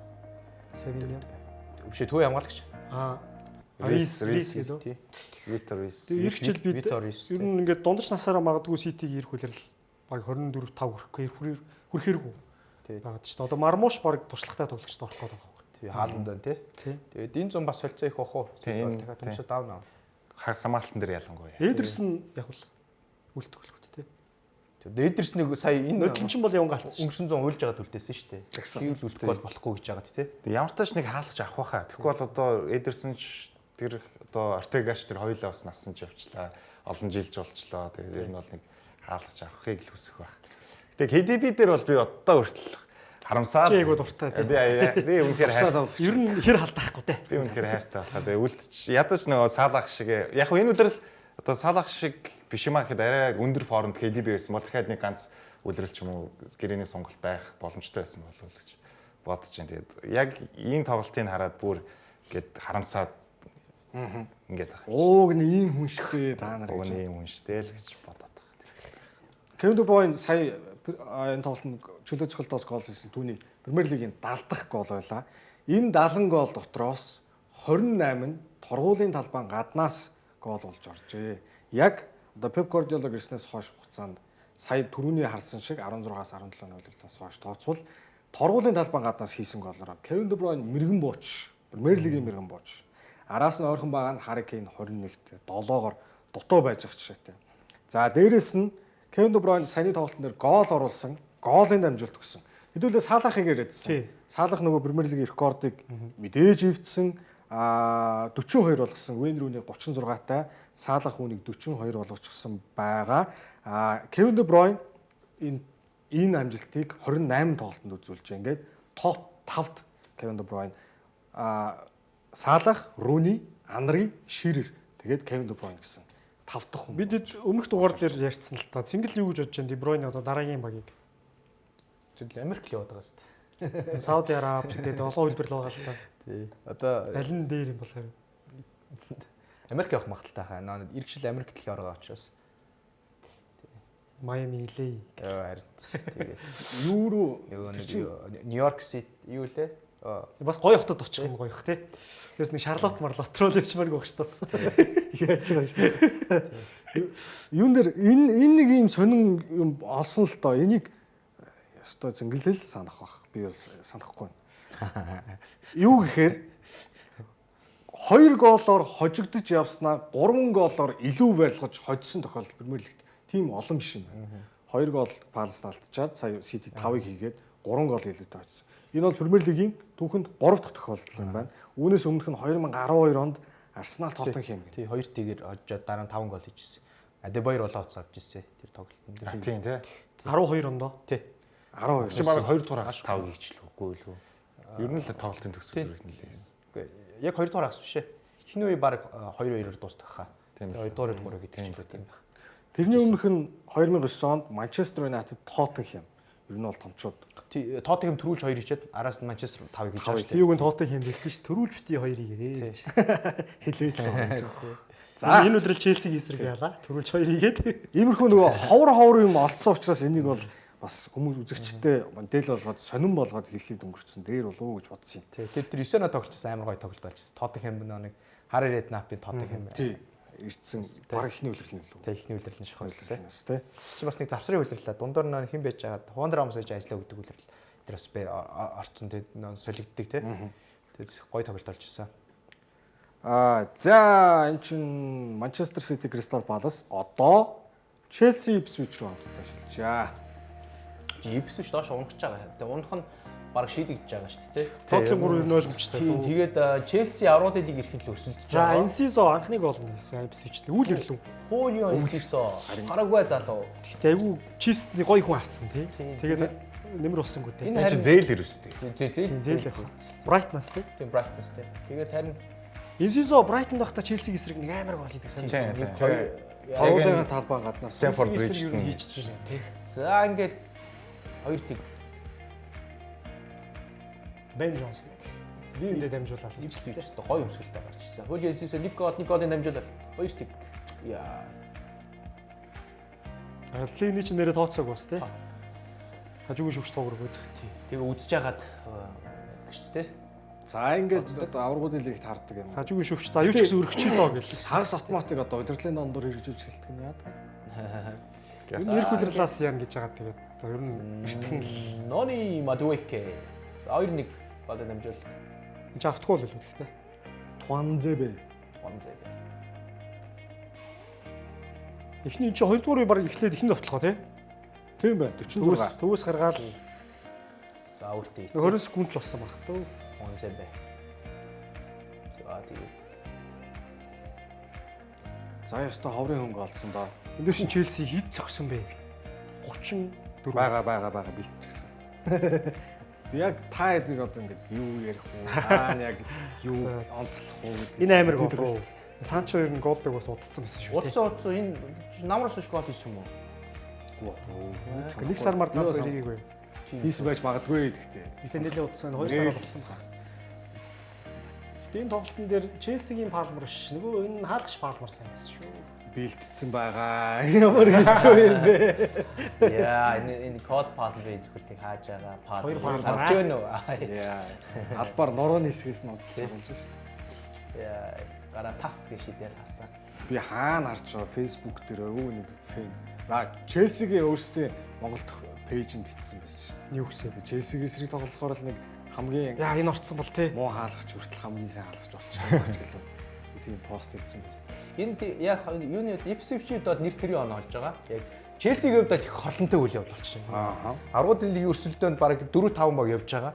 Тэгээ тэр дотроос нэг оноо алдах юм бол ингээд өснөгтийн байрлалд ингээд Бараг хоёр байр ороод байгаа шүү дээ. Сая өнгөрсөн дөрөвчийн Сити тэнцээ тэрний дараа хүснэгтийн 5-д орцсон явж ирсэн шүү. 6-т ч илүү. Сая хожингууд ингээд буцаа 4-лөө ороод ирж байгаа. Челси энэ дээр тэнцэнгүү дахиад нөгөө зүрх Ньюкасл боломж олдоод. Ньюкасл одоо дутуу тоглолт очих юм бол дээш нь гарчих гээд байгаа байхгүй тий. Сая Юнайтед очоод дээш нь гарсан мэт тий. 4-рөө одорсон. 4-рөө. Одоо пастай тоглох юм бол 3-роо. Тий тий. Челси ерөөсөө талбай дээр эхний хагасын дотор 2 голыг алдсан тохиолдол. Унах бүсэд бичигдэж байгаа багт ийм тохиолдол 34 анхны түүх бол. Түүх. Анхны түүх нь бичигдлээ. Палмер 7 алт хийсэн болж таа. Тий 34 зохиод 9 хаалгаонсон 15 удаа булан зогсон 74% бөмбөг эзэмссэн гэдэг ерөөсөө аимшигтай Гэхдээ яг том тоо. 34 зөгсөн гэхэд голын Голын магадлал магадлал 200 бага байна тий. Тэгэхээр аюултай цогцолтууд бага орж ирсэн гэсэн үг. Яг хөө тэр сүүлийн тэр Энцогийн цогцолт тэр бол бас яамны цогцолттой байна. За нөгөө талд нөгөө талын үзүүлэлт бол 13 4 4 26. Энэ дээр яг байгаа дээр нэг онцлог зүйл байгаа нь Челсийн үлрэл эхний 16 тоглолтод 10 хоцсон, сүүлийн 16 тоглолтод 5 хоцсон. Угаасаа юу шүү дээ. 16 тоглолтын дараах байдлаар аврагын өрсөлдөнд явжсэн баг шүү дээ. Харин тийм. Хоёрт явжсэн баг. Алдсан оруулсан гол нь 2 дахин буурсан. Алдсан гол нь тэр чигтээ Энэ оны өмнө л 3 баг аврагын өрсөлдөнд явж байгаа л одоо нэг л болчлоо. За нөгөө Палмер. Үзүүл яа бэлтчихсэн юм чи ерөөс. Хоёр Палмер байсны. Алекс Палмер. Кол Палмерыг хүмүүс хүлээж ирсэн чи Алекс Палмер гэдэг хүн ерөөс үл тэнд. Хаагаад bay шүү. Стэнфорд Бриж гингүүт Палмер гэдэг хүн ч угаасаа гялцах хэвээр бол тоо. А энэ бол амар хасаа. Тас. Яа, орж байгаа юм шүү. Яа. Энд тэр. Энэ цохилтой. Энд чинь тэгээ бүр ядж явах шүүгч мэдлийн цагт ч үлээ тийм. Зүгээр гараа өргөл хаачих واخ. Хөвтцэн. Энэ цог бүр итгэхгүй байх шиг. За яг онцлог хаалтууд нь онцлж төвөрсөн бичлэгийг бол хамтдаа үзлээ. За Челси ингээд оноо алдсан, хорлонтой үйл явдал болсон. Ипсвич унахын хооронд Челсид цаад бол өмнөх тоглолтын дээр хожижлоо. Хин. Ипсвич Челсиг. Тийш дээ. Нэг тэгээр хоцсон шүү. Тийм шүү дээ. Нэг тэгээр талбай дээр хожоод одоо эренгүүтээ 2-2. Челси ингээд Брентфордтой тэнцээд 2 тойрог дараалаад тэнцэж байна. Тийм. Эсрэг багийн талбай дээр бол бүр оноо авахгүй байгаа шүү Харин тийм. дээ. Хожихгүй бараг 2 сар 3 сар болсон. Өө Ипсвичийн талбай дээр очиж хожигдсон шүү дээ. Тэрнээс эхлүүлээд Өнгөрсөн үеэр 12 чи сараас хойш эсрэг багийн Почетиног байхад өнөрлийнхний хасныг тааруухан 2 дугаар хасна айгуу сайн мессеж Ярьсан тий. Тэгсэн чи яг Мареска эрэнгүүтээ байрын солиод тавьчлаа. Чанарын үед ялгаа. Мареска сүүлийн энэ гарааны бүрэлдэхүүнүүдийг би бас сайн ойлгохгүй байна. Одоо Брентфордын эсрэг гэхэд бол Кол Палмер хоёрыг суулгах. Бүгдийн сэлгэнээс сулс тий. Педро Нето, Джексон гурыг суулгач. Эсрэг багийн талбай дээр очингуудаа. Тэгээ тэгээр довтлож чадахгүй байсаар агаад дуусч. Тэгээ конференц лигт ач холбогдлогуудыг өгөхээр бас нөхөр үгүй. Тэгснээ буцаж ирснээр сая Ипсвичийн эсрэг болохоор Трево Чалабаг баруунд гаргачихсан. Баруун хамгаалалт.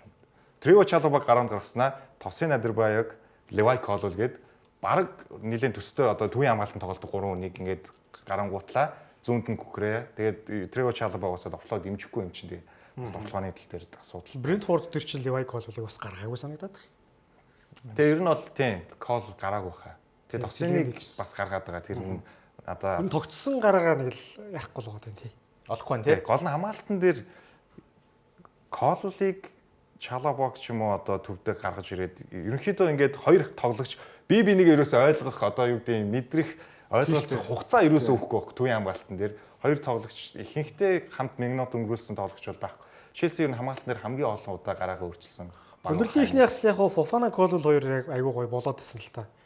Тэгээ дараалал гэмтчихлээ бас. Тийм бэртэл гэмтэл байх байсан. Тэгтэл бас Марескагийн гараа гэж жоох ойлгохгүй л байна. Би бинийг цэнгэлдэх дотор мэдрэх, ойлгох те нүдэрээ харцаараа ярилцах тэр боломж минут бол Челсид Энцо Мареско том баг олгож байна гэсэн дүгнэлтэнд бид хүрлээ.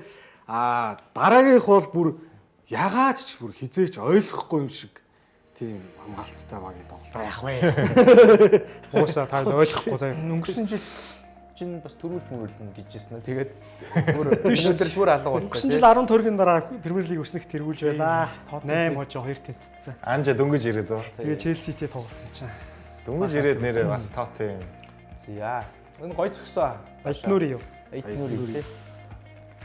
Тотем ч уг нь хүмүүс нь ирчээд байгаа шүү. За ингээд бүдэлж өгсөн. Онцон хүн цохоод Бүдэлж өгсөн. За. Тоттенхэм. Тэгээ яг нэг жоохон сэрэг гэж үтсэн гэж. Тэгээ Сони Моныг ерөөсө тоглуулаа гэж шүү. Энэ Франкфурт дээр анхаарлаа хандуулаад амраас нь тэгээ Франкфуртын гараас барыг талын суулгасан. энэ одоо юу болоод харин тийм ээ. Сүүлдээ өөр нэг харин нэг хүүгэд нохон дог гэдэг шиг л юм болсон. Одоо энэ яаж юу алдаад байна тий. Ах тий гэж тэгээд. Хожигдлоо гэж яах вэ? Энэ уг нь Викарио ихнийх тоглодог шүү дээ. Тэр хоёр дахь гол дээр яаж байгаа юм, эхний гол дээрээс яаж байгаа юм тий. Ингэж бас төгөөг л уурлах нь аргагүй ч бодсон. Арайч ийм юм алдаад тахтай ингэж. За энд нэг ёстой алхаж явж байсан чинь Энэ дээр Семедус зүрхийн урдан зогсож ирсэн үү? хөлн таарч тий. Энэ Симитас айгуу сонь тий. Энэ яхаад тэгэж угаасаа их гоё тоглосон тий. Гоё хэсэг хөвжөлтэй тоглолт. Харин юу болоод байгаа. Аврагуудын лиг мэгт нэг ийм тоглолт болно гэж байхгүй юу? Ховрлаа. Арсенал ингэ тоглочихгүй юм уу? Одоо Хойдлоондны баг хөл байна да. Ромеро хүртэл ийш дайруулах гарч авах шиг байх тий. Хамгийн найдвартай үнэн. За ингээд нэлээ төгсгөл рүү штэ ингээд 4-2 болгож байгаа тий. Нэр тэр ингээд 3-2 болж байгаа юм чинь. юу л 3-2. Тэгээ сүүлд нэг алтны. Тийм ээ. Үн чи Ришарлсон нэстэй ховрон. Олцсон. За энд муу Берг байгаа. Хамгаалал. Берг балыгаа ингэж дарахыг Энд гэсэн. 84 дээр голыг 85 дээр алдчихж байгаа шүү дээ. Тийм билүү. Тий 84 дээр өгөн шууд 85 дээр Тийм Куни ачиж байгаа. Куниач нь баг сар цуглаангүй жагаад ирж байгаа шүү дээ. Нөгөө бандуулсан. Тийм шүү дээ. Шишгшөөд тоглосон шүү дээ. Үгүй Эфе цом дээр чинь нөгөө Боурнмут дээр улаан аваад. Аа, Дөрөв тоглолт юм явж байгаа. Тийм. Нөгөө хайлын цэцгэлжүүлэгч барьж өгч тийм. За энэ Перера гэдэг энэ цэцгэлжүүлэгч бас сайн юм аа. Тийм чинь юу Wolverhampton-ыг зүгээр аварчлаа шүү дээ. Яг энэ үлрэлд бол. Үнэн. Яроод үлдэх нь тодорхойлчлоо. Тийм Euro одоо нөгөө Ipswich-тэй тэгэл Leicester бас ойрхон явсан шүү. Энэтэй найзалцаа явжсэн шүү дээ, тий. Тэгжсэн нь ингээд 90 шал өөр болгоод одоо ингээд ер нь баг найдвартай. Мань үний өмнө чи хэн байлаа? Лопетеги байсан юм уу? Лопетеги ч West Ham л дээ. Хэн байлаа? Оо. За нэр нь. Тэгвэл Лопетеги чи Ноцсон байл. Гарионы л ахгүй. Аа тийм шүү. Гарионы л ахгүй тий. Гарион ч юус олж чадахгүй жагаад Перера ирээд шал өөр болголоо тий. Тэглээ тэгэл.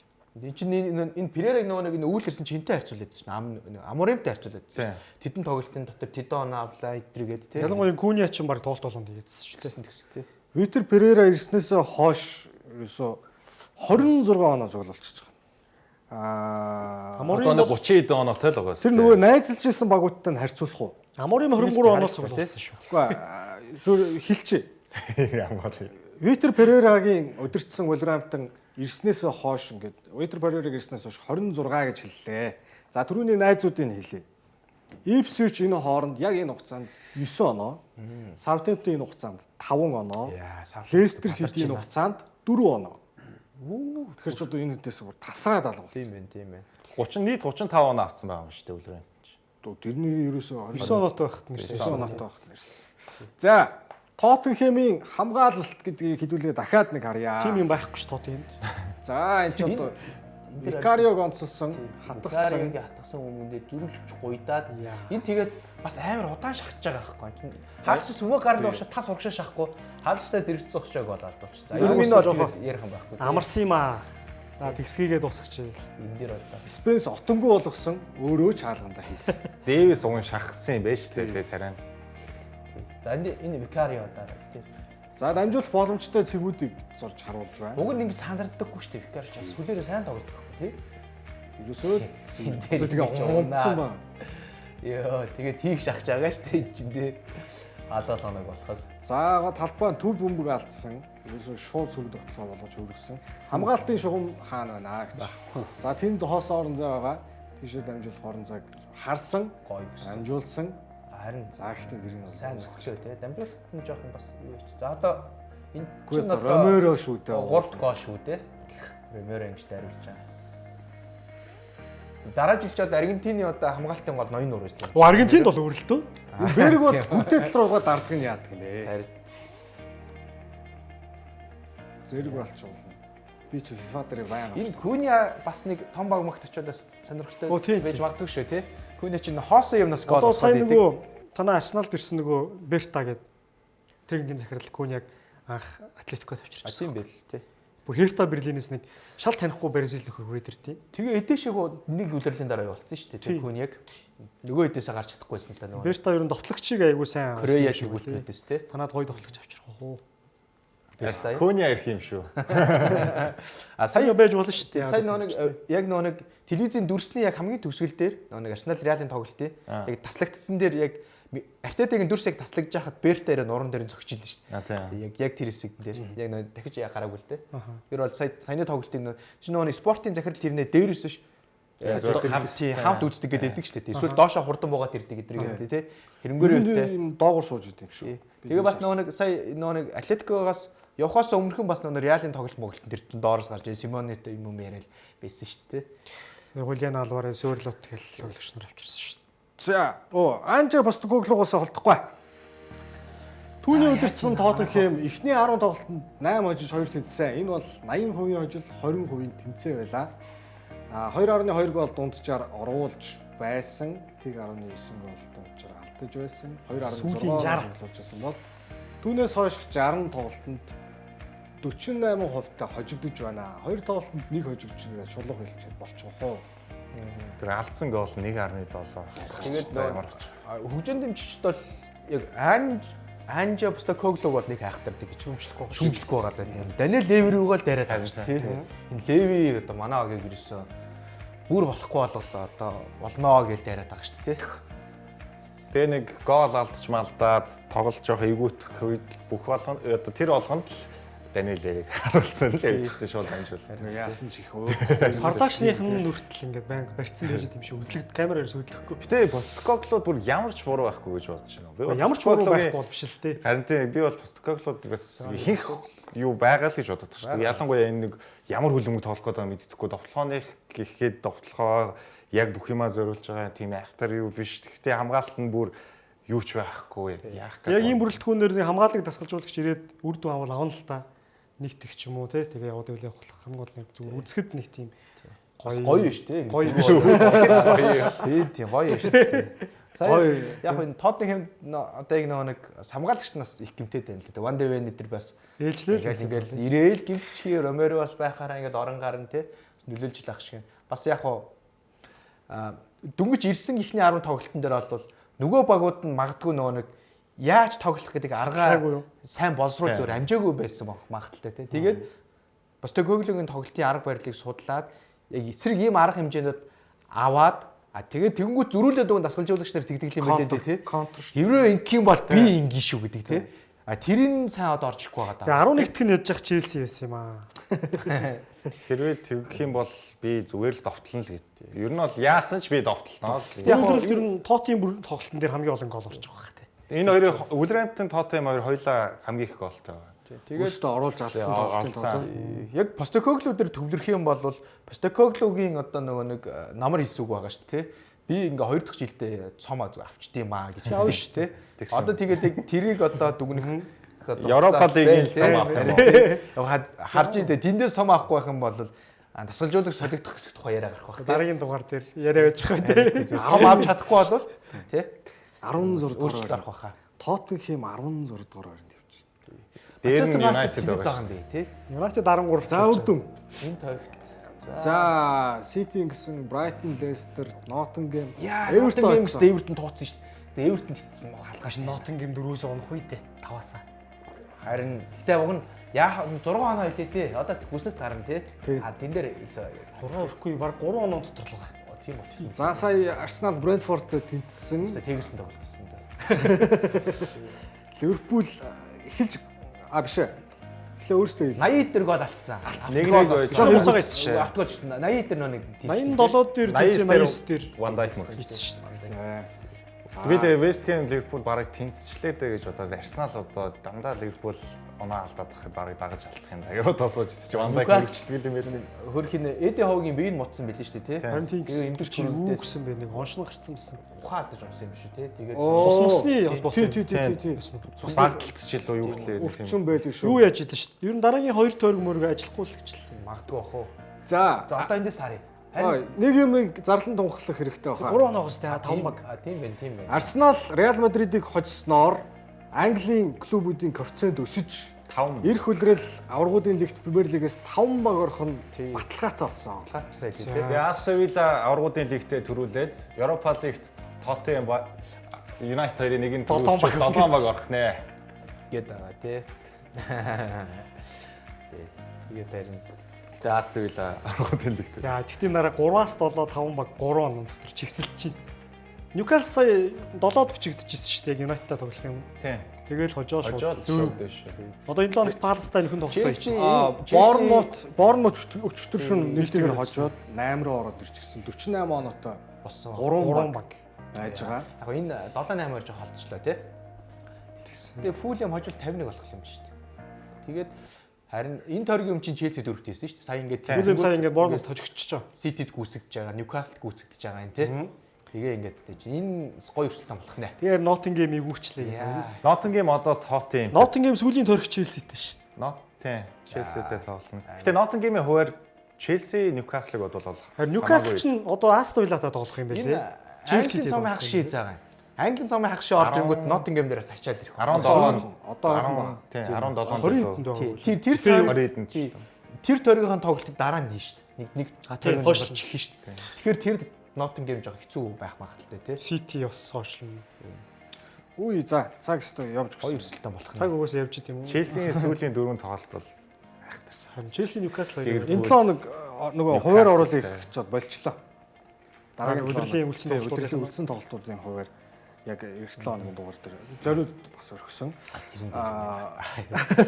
За Хэрэглээ хараа гэсэн. нэвтрүүлгийн ерөнхий ивент тэгч сан сайхныг санхүүжүүлэх нураатай Голомт банк нэвтрүүлгийн алтан ивент тэгч өөрийн бараг эсрэг Tiger брэнд ажиллаж байна. Хэсэг хугацаанд завсарлаад 3 дугаар эсрэг Германы Бундслиг, Италийн Serie A тэгээд Европын тэмцээний хуваар Young Talent гэсэн болонгод хүлээж байна. Хэсэг хугацаанд завсарлаад уулзъя.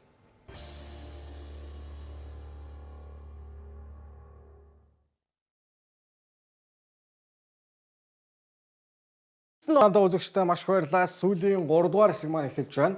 За 3 дугаар хэсгээр 2 лигийн онцлог 2 тоглолтыг ярих болно. За эхнийх бол Бер классикер буюу Яах нь үү те. Нөөчөндөө нэмэргүй болсон. Тэ. 5-таа гарна. 5-тайч, 3-тайч, 4-тайч ялгаагүй Барса одоо яриач тий. Тэгэж яахгүй бах уу. Мюллер Дер классикерт 29 дахь удаага оролцож Марц Хинусийн рекордтой тэнцсэн байна. За энэ тоглолттой холбоотой харин инээх сонин сайхан Мюллер хаачих юм гээд. Бас тэгэл Чикаго Ди Бройнтэй хоёулаа хамт Америк явж. Тэр хоёр ярьсан байгаа хэл та. За бусад тоглолтуудын үр дүн. Ер нь бол ном журмынхаа дагуу энэ Бундслигийн хүснэгтийг ер нь харуулах. Энд тэгэл Ливеркузен бас тэнцэх юм аа. Энэ Баерн оноо алтахаар Ливеркузен оноо тэр төрхтөнд дагаа оноо алтчихсан. Энэ өмнө тэнцсэн шүү дээ. Тэгээ Union ч одоо нэг тоглохоос өмнө сайнгүй байгаа. Union Berlin Яг сүүлийн үед яг Баернтай тэнцсэн юм Union. тэгсэн те. Энэ Мюллер бас тэгэл яг Уг нь хожигдсон бол нэг 4 оноо болчих гэсэн. 4 он болох байсан те. Штутгарт хожигдсон байна. Штутгарт одоо нөгөө хойгор хөрсөлдөөн ер нь бол оноо яг Премьер лигийн адилаар тэр 8, 9, 10 дугаар байрны багууд их ойрхон байна. Тийм 3 4 ч ойрхон Яа, байна. Тоттенхэмийг хүлээж байгаа Франкфурт Хайденхаймыг за 3 тэгэр хожоо цогсож байгаа юм байна да. Тоттенхэмийн нөгөө талд гоё. Франкфуртын гол нөөсч Дөрөв харлаа шүү Хөвгөлтэй тоглолт хийгээл. Нөгөө тал тэгэл За хүснэгт чин да. харах аваас хүснэгт харах аваас 6 онооны зүрх бол хадгалагдаж үлдсэн байгаа. хിവэрэ байгаа. Франкфурт айгу хэрэгтэй ажил авсан байгаа саяас. Майнц доошлсон, Фрайбург доошлсон. За Гладбах ганцхан онооны ард байна. Ерөөсөө 1-1 эдгээр бол ер нь ойрхон байна шүү.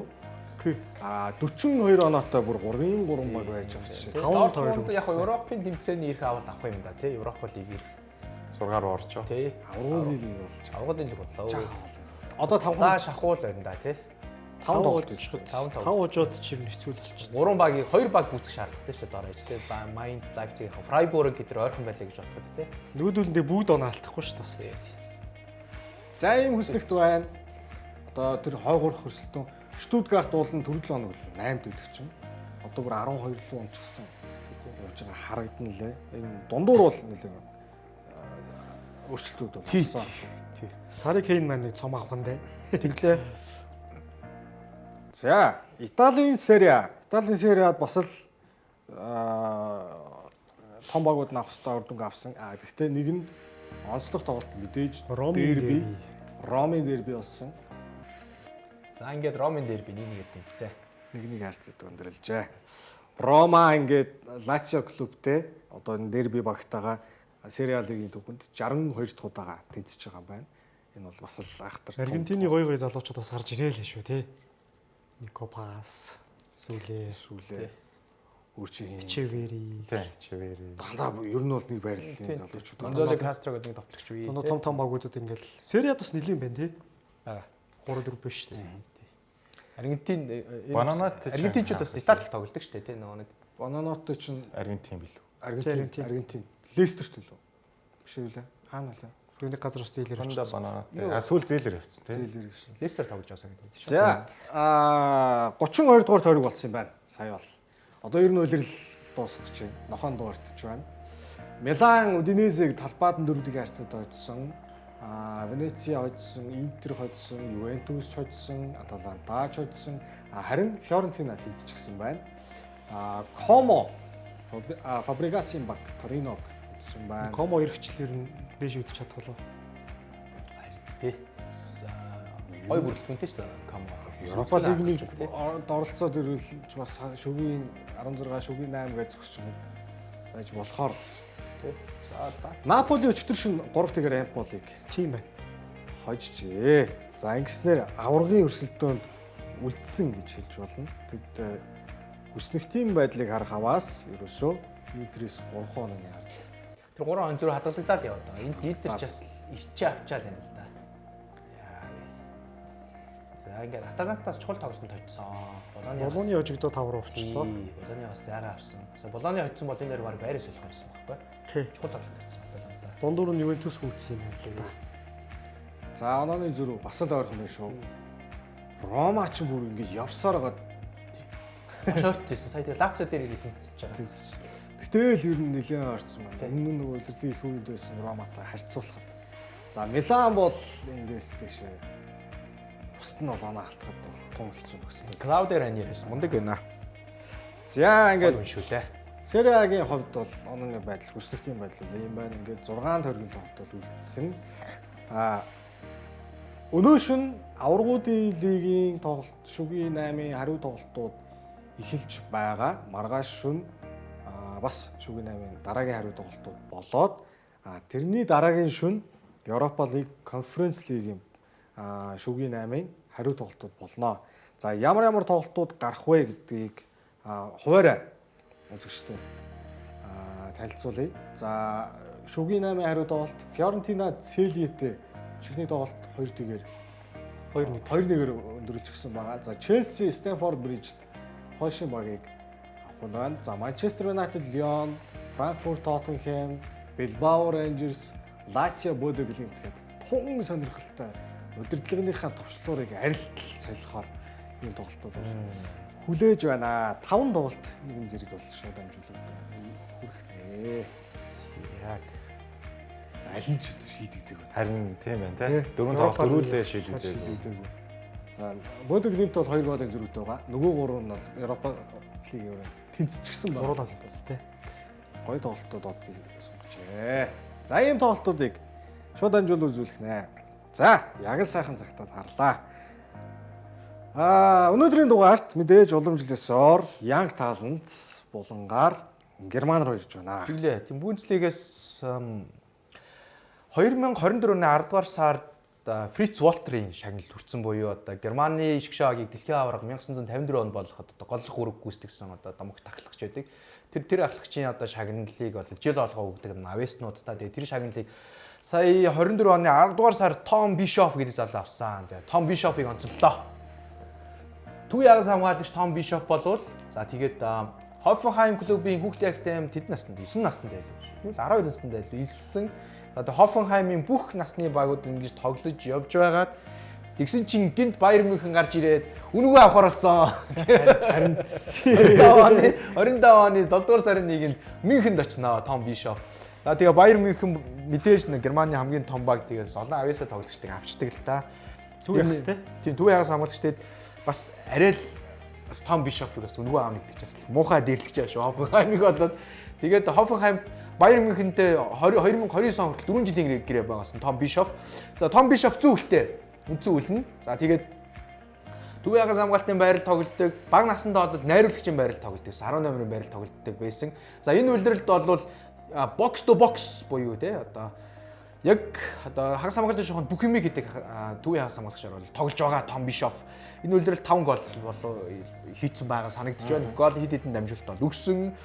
За тэгээд ингэж байна. Hoffenheim-ийн хөгжийн дэмжигч түүнийг Wizard гэж дууддаг гинэ. Зөв англиар болов. Тэгээ германаар юу гэсэн байлаа те. Тэр үгийг мартчихж өөрөөр хэлбэл шидтэн гэж дууддаг. Тэгээд хэдэн жилийн өмнө бол Florian Wirtz-ийг Wizard гэж Bayer Leverkusen-ийн хөгжийн дэмжигчд бол дууддаг байсантай. Адилханаар Tom Bishop-ыг бол дуудаж байна. Маш өндөр техниктэй, авьяастай. Тэгээд бөмбөгтэй болон бөмбөггүй үед аль алинд нь маш тийм жиг тоглодог ийм 19 настай хүү байна. Тэгээд Германы бас насны шгшогт бол тоглосон Tom Bishop.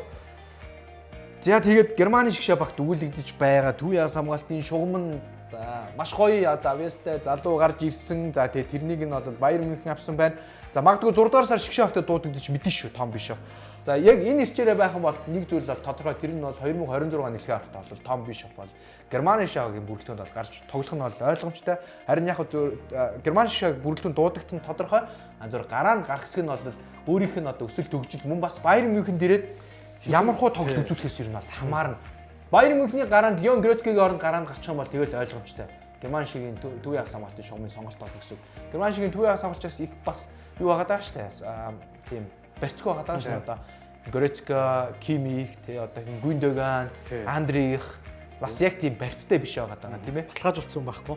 Баталгаажуулсан хүн бол байхгүй байгаа даа учраас Tom Bischoff бол энэ орон зайг нөхөж тий гарч ирэх одоо маш том одоо тийм боломж түүнд бол байна.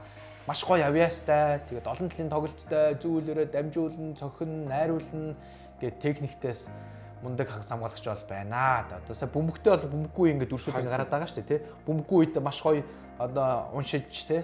Яг биеийн хүч өдрөө зөв одоо ингэж одоо харуулж бөмбөг тасалдаг. Бөмбөгтэй үед бол бас юутай одоо маш сайн тоглолдог. Тэгээд бас хамгийн том давуу тал нь Том Бишоф ингээд байгаа. Бас хүүхдээ байхдаа найруулагчны байрал тоглохоос гадна нэг жигүүрийн тоглохын хагас хамгаалагчны байрал тоглодог гэсэн учраас одоо аль нэг жигүүрийн хамгаалтанд тоглож болно. Тэгээд жигүүрийн хамгаалтаас талбайн дөрөв шилжиж талбайн төвөөс одоо жигүүрээс орж иж найруулдаг юм хувилбарууд их үсчээд байгаа шүү дээ, тий. Тэгэхээр бол иймэрхүү одоо тактикийн одоо уян хатан хувьсах ийм чадамжтай юм бэ л л дээ. Тэгээд яг Хофенхаймд бол яг цэвэр бокс то боксоор тоглож байгаа.